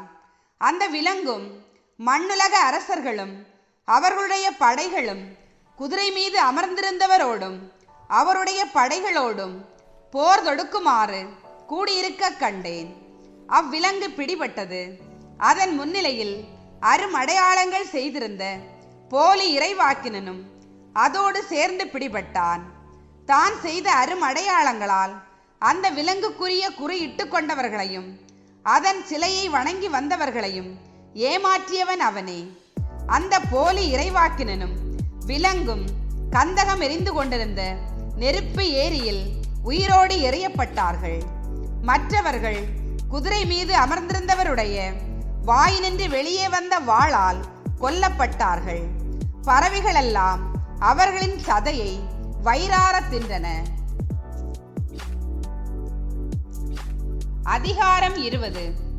பின்னர் வானதூதர் ஒருவர் விண்ணகத்திலிருந்து இறங்கி வர கண்டேன். படுகுழியின் திறவுகோலும் முரட்டு சங்கிலியும் அவர் கையில் இருந்தன. அலகை என்றும் சாத்தான் என்றும் அழைக்கப்பட்ட அரக்க பாம்பை அவர் பிடித்தார். அதுவே தொடக்கத்தில் இருந்த பாம்பு. வானதூதர் 1000 ஆண்டுகளுக்கு அதை கட்டி வைத்தார். பின்னர் அதை படுகுழியில் தள்ளி குழியை அடைத்து முத்திரையிட்டார். இவ்வாறு அந்த 1000 ஆண்டுகள் முடியும் வரை நாடுகளை அது ஏமாற்றாதவாறு செய்தார். இதன்பின் சிறிது காலத்துக்கு அது கட்டவிழ்த்து விடப்பட வேண்டும். பின்பு நான் அரியணைகளை கண்டேன். தீர்ப்பளிக்கும் அதிகாரம் பெற்றிருந்த சிலர் அவற்றின் மீது வீற்றிருந்தனர். கடவுளின் வாக்கை அறிவித்து இயேசுவுக்கு சான்று பகர்ந்ததற்காக தலை கொடுத்தவர்களின் ஆன்மாக்களையும் கண்டேன். அவர்கள் அந்த விலங்கையோ அதன் சிலையையோ வணங்கியதில்லை. அதற்குரிய குறியை தங்கள் நெற்றியிலோ கையிலோ இட்டு கொண்டதும் இல்லை. அவர்கள் மீண்டும் உயிர் பெற்று 1000 ஆண்டுகள் கிறிஸ்துவோடு ஆட்சி புரிந்தார்கள். இறந்த ஏனையோர் அந்த 1000 ஆண்டுகள் முடியும் வரை உயிர் பெறவில்லை. இதுவே முதலாம் உயிர்த்தெழுதல். இந்த முதலாம் உயிர்த்தெழுதலில் பங்கு பெறுவோர் பேறு பெற்றோர். அவர்கள் தூயோர் ஆவர். அவர்கள் மீது இரண்டாம் சாவுக்கு அதிகாரம் இல்லை. அவர்கள் கடவுளுக்கும் கிறிஸ்துவுக்கும் பணிபுரியும் குருக்களாய் இருப்பார்கள். கிறிஸ்துவோடு 1000 ஆண்டுகள் ஆட்சி புரிவார்கள். அந்த 1000 ஆண்டுகள் முடிந்ததும் சாத்தான் சிறையிலிருந்து கட்டவிழ்த்து விடப்படுவான். மண்ணகத்தின் 4 திக்குகளிலும் உள்ள நாடுகளை, அதாவது கோகு, மாகோகு என்பவற்றை ஏமாற்றவும், அங்கிருந்து கடல் மணல் போன்ற பெருந்தொகையினரை போருக்கு ஒன்று திரட்டவும் அவன் புறப்பட்டு செல்வான். அவர்கள் மண்ணுலகெங்கும் பரவி சென்று இறைமக்களின் பாசறையையும் கடவுளின் அன்புக்குரிய நகரையும் சூழ்ந்து கொண்டார்கள். ஆனால் நெருப்பு வானத்திலிருந்து வந்து அவர்களை சுட்டெரித்தது. பின்பு அவர்களை ஏமாற்றி வந்த அலகை கந்தக நெருப்பு ஏரியில் எறியப்பட்டது. அங்கேதான் அந்த விலங்கும் அதன் போலி இறைவாக்கினனும் எறியப்பட்டிருந்தார்கள். அவர்கள் இரவு பகலாக என்றென்றும் வதைக்கப்படுவார்கள். பின்பு பெரிய வெண்மையான ஓர் அரியணையை கண்டேன். அதில் ஒருவர் வீற்றிருந்தார். அவர் முன்னிலையில் மண்ணகமும் விண்ணகமும் இருந்த இடம் தெரியாமல் மறைந்துவிட்டன. இறந்தோருள் சிறியோர் பெரியோர் ஆகிய அனைவரும் அந்த அரியணை முன் நிற்கக் கண்டேன். அப்பொழுது நூல்கள் திறந்து வைக்கப்பட்டன. வேறொரு நூலும் திறந்து வைக்கப்பட்டது. அது வாழ்வின் நூல். இறந்தோரின் செயல்கள் அந்நூல்களில் எழுதப்பட்டிருந்தன. அவற்றுக்கு ஏற்ப அவர்களுக்கு தீர்ப்பு வழங்கப்பட்டது. பின்னர் கடல் தன்னகத்தே இருந்த இறந்தோரை வெளியேற்றியது. அதுபோல சாவும் பாதாளமும் தம்மகத்தே இருந்த இறந்தோரை வெளியேற்றின. அவர்கள் ஒவ்வொருவருக்கும் அவரவர் செயல்களுக்கு ஏற்ப தீர்ப்பு வழங்கப்பட்டது. சாவும் பாதாளமும் நெருப்பு ஏரியில் எரியப்பட்டன. இந்த நெருப்பு ஏரியே இரண்டாம் சாவு. வாழ்வின் நூலில் பெயர் எழுதப்படாதோர் நெருப்பு ஏரியில் எரியப்பட்டார்கள். அதிகாரம் 21. பின்பு நான் புதியதொரு விண்ணகத்தையும் புதியதொரு மண்ணகத்தையும் கண்டேன். முன்பு இருந்த விண்ணகமும் மண்ணகமும் மறைந்து விட்டன. கடலும் இல்லாமற் போயிற்று. அப்பொழுது புதிய எருசலேம் என்னும் திருநகர் கடவுளிடமிருந்து விண்ணகத்தை விட்டு இறங்கி வர கண்டேன். தன் மணமகனுக்காக தன்னையே அணி செய்து கொண்ட மணமகளைப் போல் அது ஆயத்தமாயிருந்தது. பின்பு விண்ணகத்திலிருந்து எழுந்த பெரும் குரல் ஒன்றை கேட்டேன். அது, இதோ கடவுளின் உறைவிடம் மனிதர் நடுவே உள்ளது. அவர் அவர்கள் நடுவே குடியிருப்பார். அவர்கள் அவருக்கு மக்களாயிருப்பார்கள். கடவுள் தாமே அவர்களோடு இருப்பார். அவரே அவர்களுடைய கடவுளாயிருப்பார். அவர்களுடைய கண்ணீர் அனைத்தையும் அவர் துடைத்து விடுவார். இனிமேல் சாவு இராது, துயரம் இராது, அழுகை இராது, துன்பம் இராது. முன்பு இருந்தவையெல்லாம் மறைந்துவிட்டன என்றது. அப்பொழுது அரியணையில் வீற்றிருந்தவர், இதோ நான் அனைத்தையும் புதியது ஆக்குகிறேன் என்று கூறினார். மேலும் இவ்வாக்குகள் நம்பத்தக்கவை, உண்மையுள்ளவை என எழுது என்றார். பின்னர் அவர் என்னிடம் கூறியது, எல்லாம் நிறைவேறிவிட்டது. அகரமும் நகரமும் நானே, தொடக்கமும் முடிவும் நானே. தாகமாயிருப்போருக்கு வாழ்வு அளிக்கும் நீரூற்றிலிருந்து நான் இலவசமாய் குடிக்க கொடுப்பேன். வெற்றி பெறுவோர் இவற்றை உரிமை பேராக பெறுவர். நான் அவர்களுக்கு கடவுளாயிருப்பேன். அவர்கள் எனக்கு மக்களாயிருப்பார்கள். ஆனால் கோழைகள், நம்பிக்கை இல்லாதோர், அருவருப்புக்குரியோர், கொலையாளிகள், பரத்தமையில் ஈடுபடுவோர், சூனியக்காரர், சிலை வழிபாட்டினர், பொய்யராகிய அனைவருக்கும் நெருப்பும் கந்தகமும் எரியும் ஏரியே உரிய பங்கு ஆகும். இதுவே இரண்டாம் சாவு.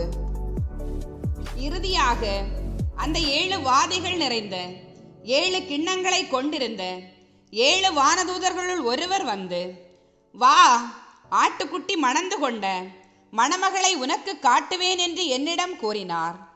தூய ஆவி என்னை ஆட்கொள்ளவே அந்த வானதூதர் ஒரு பெரிய உயர்ந்த மலைக்கு என்னை கொண்டு சென்றார். திருநகரான எருசலேம் கடவுளிடமிருந்து விண்ணகத்தை விட்டு இறங்கு வருவதை எனக்கு காட்டினார். அதில் கடவுளின் மாட்சி விளங்கிற்று. விலையுயர்ந்த கல் போன்றும் படிக கல் போன்றும் அதன் ஒளி பளிங்கென துலங்கியது. அதை சுற்றி பெரிய உயர்ந்த மதிலும் அதில் 12 வாயில்களும் இருந்தன.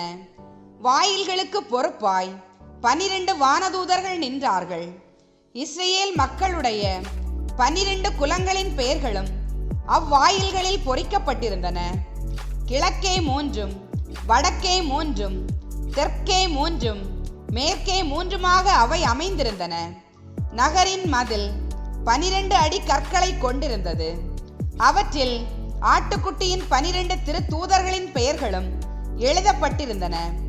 என்னோடு பேசியவர் நகரையும் அதன் மதிலையும் வாயில்களையும் அளக்கும் பொருட்டு பொன்னாலான ஓர் அளவுகோலை வைத்திருந்தார். அந்நகரம் சதுரமாயிருந்தது. அதன் நீளமும் அகலமும் ஒரே அளவுதான். அவர் அந்த அளவுகோலை கொண்டு நகரை அளந்தார்.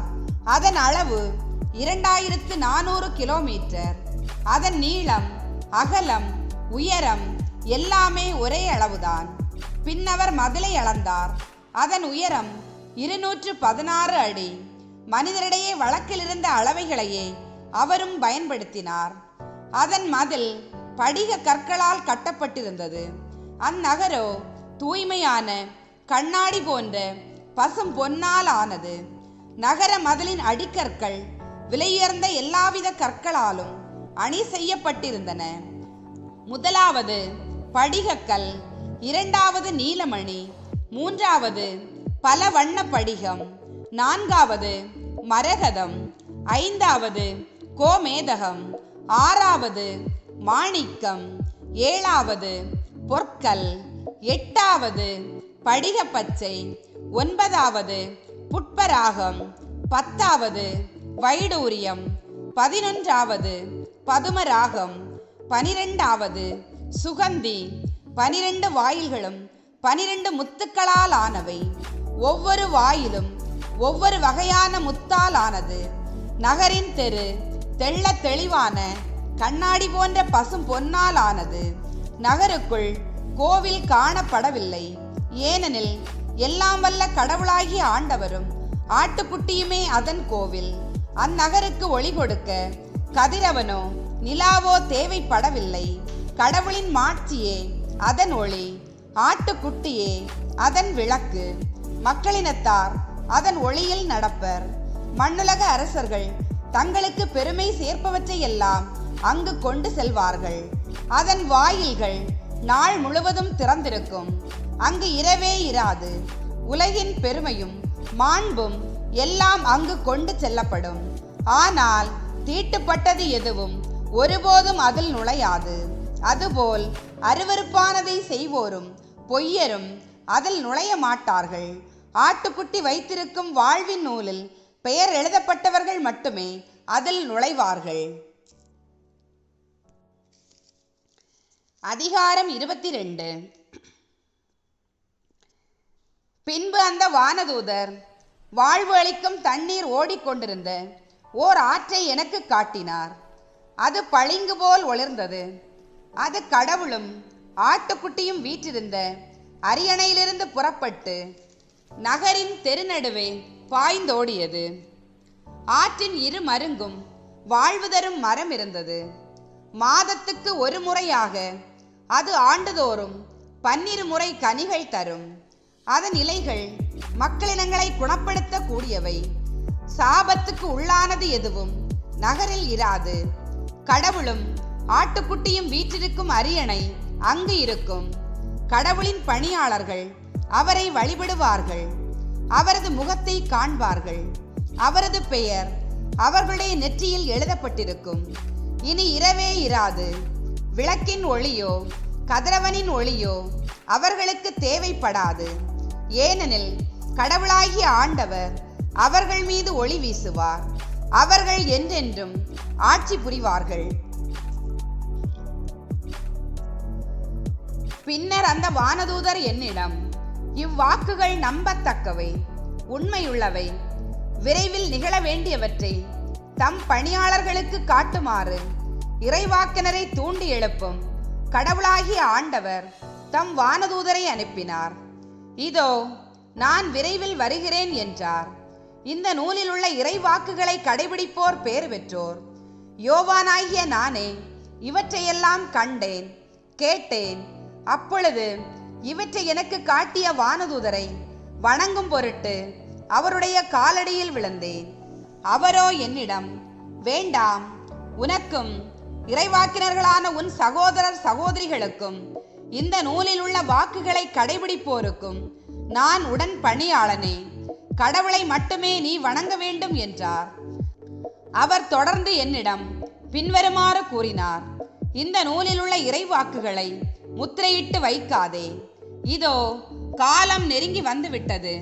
இதற்கிடையில் தீங்கு புரிவோர் தீங்கு புரிந்து கொண்டே இருக்கட்டும்.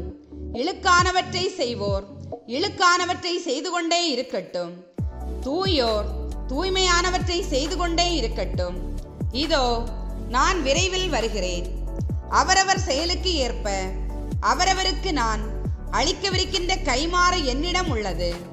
அகரமும் நகரமும் முதலும் இறுதியும் தொடக்கமும் முடிவும் நானே. தங்கள் ஆடைகளை துவைத்துக் கொண்டோர் பேறு பெற்றோர். வாழ்வு தரும் மரத்தின் மீது அவர்களுக்கு உரிமை உண்டு. அவர்கள் வாயில்கள் வழியாக நகருள் நுழைவார்கள். நடத்தை கெட்டோர், சூனியக்காரர், பரத்தமையில் ஈடுபடுவோர், கொலையாளிகள், சிலை வழிபாட்டினர், பொய்மை நாடி அதன்படி நடப்போர் ஆகிய அனைவரும் அதில் நுழைய மாட்டார்கள். திருச்சபைகளுக்காக உங்கள் முன் இவ்வாறு சான்று பகருமாறு இயேசுவாகிய நான் என் வானதூதரை அனுப்பியுள்ளேன். தாவீதின் குலக்கொழுந்தும் வழி தோன்றலும் நானே, ஒளிபடைத்த விடி வெள்ளியும் நானே. தூய ஆவியாரும் ஆட்டுக்குட்டியின் மணமகளும் சேர்ந்து வருக வருக என்கிறார்கள். இதை கேட்போரும் வருக வருக என சொல்லட்டும். தாகமாயிருப்போர் என்னிடம் வரட்டும். விருப்பமுள்ளோர் வாழ்வு தரும் தண்ணீரை இலவசமாய் குடிக்கட்டும். இந்த நூலில் உள்ள இறைவாக்குகளை கேட்போர் அனைவரையும் யோவானாகிய நான் எச்சரிப்பது யாதெனில், இந்த இறைவாக்குகளோடு எவையாவது யாரேனும் சேர்த்தால் இந்நூலில் எழுதப்பட்டுள்ள வாதிகள் அவர்களை வந்தடையுமாறு கடவுள் செய்வார். இந்த நூலில் உள்ள இறைவாக்குகளுள் எதையாவது யாரேனும் எடுத்துவிட்டால் இந்த நூலில் எழுதப்பட்டுள்ள வாழ்வு தரும் மரத்தினின்றும் திருநகரினின்றும் அவர்களுக்குரிய பங்கை கடவுள் எடுத்து விடுவார். இவற்றுக்கு சான்று பகர்பவர் ஆம், விரைவாகவே வருகிறேன் என்கிறார். ஆமேன். ஆண்டவராகிய இயேசுவே வாரும். ஆண்டவராகிய இயேசுவின் அருள் அனைவரோடும் இருப்பதாக.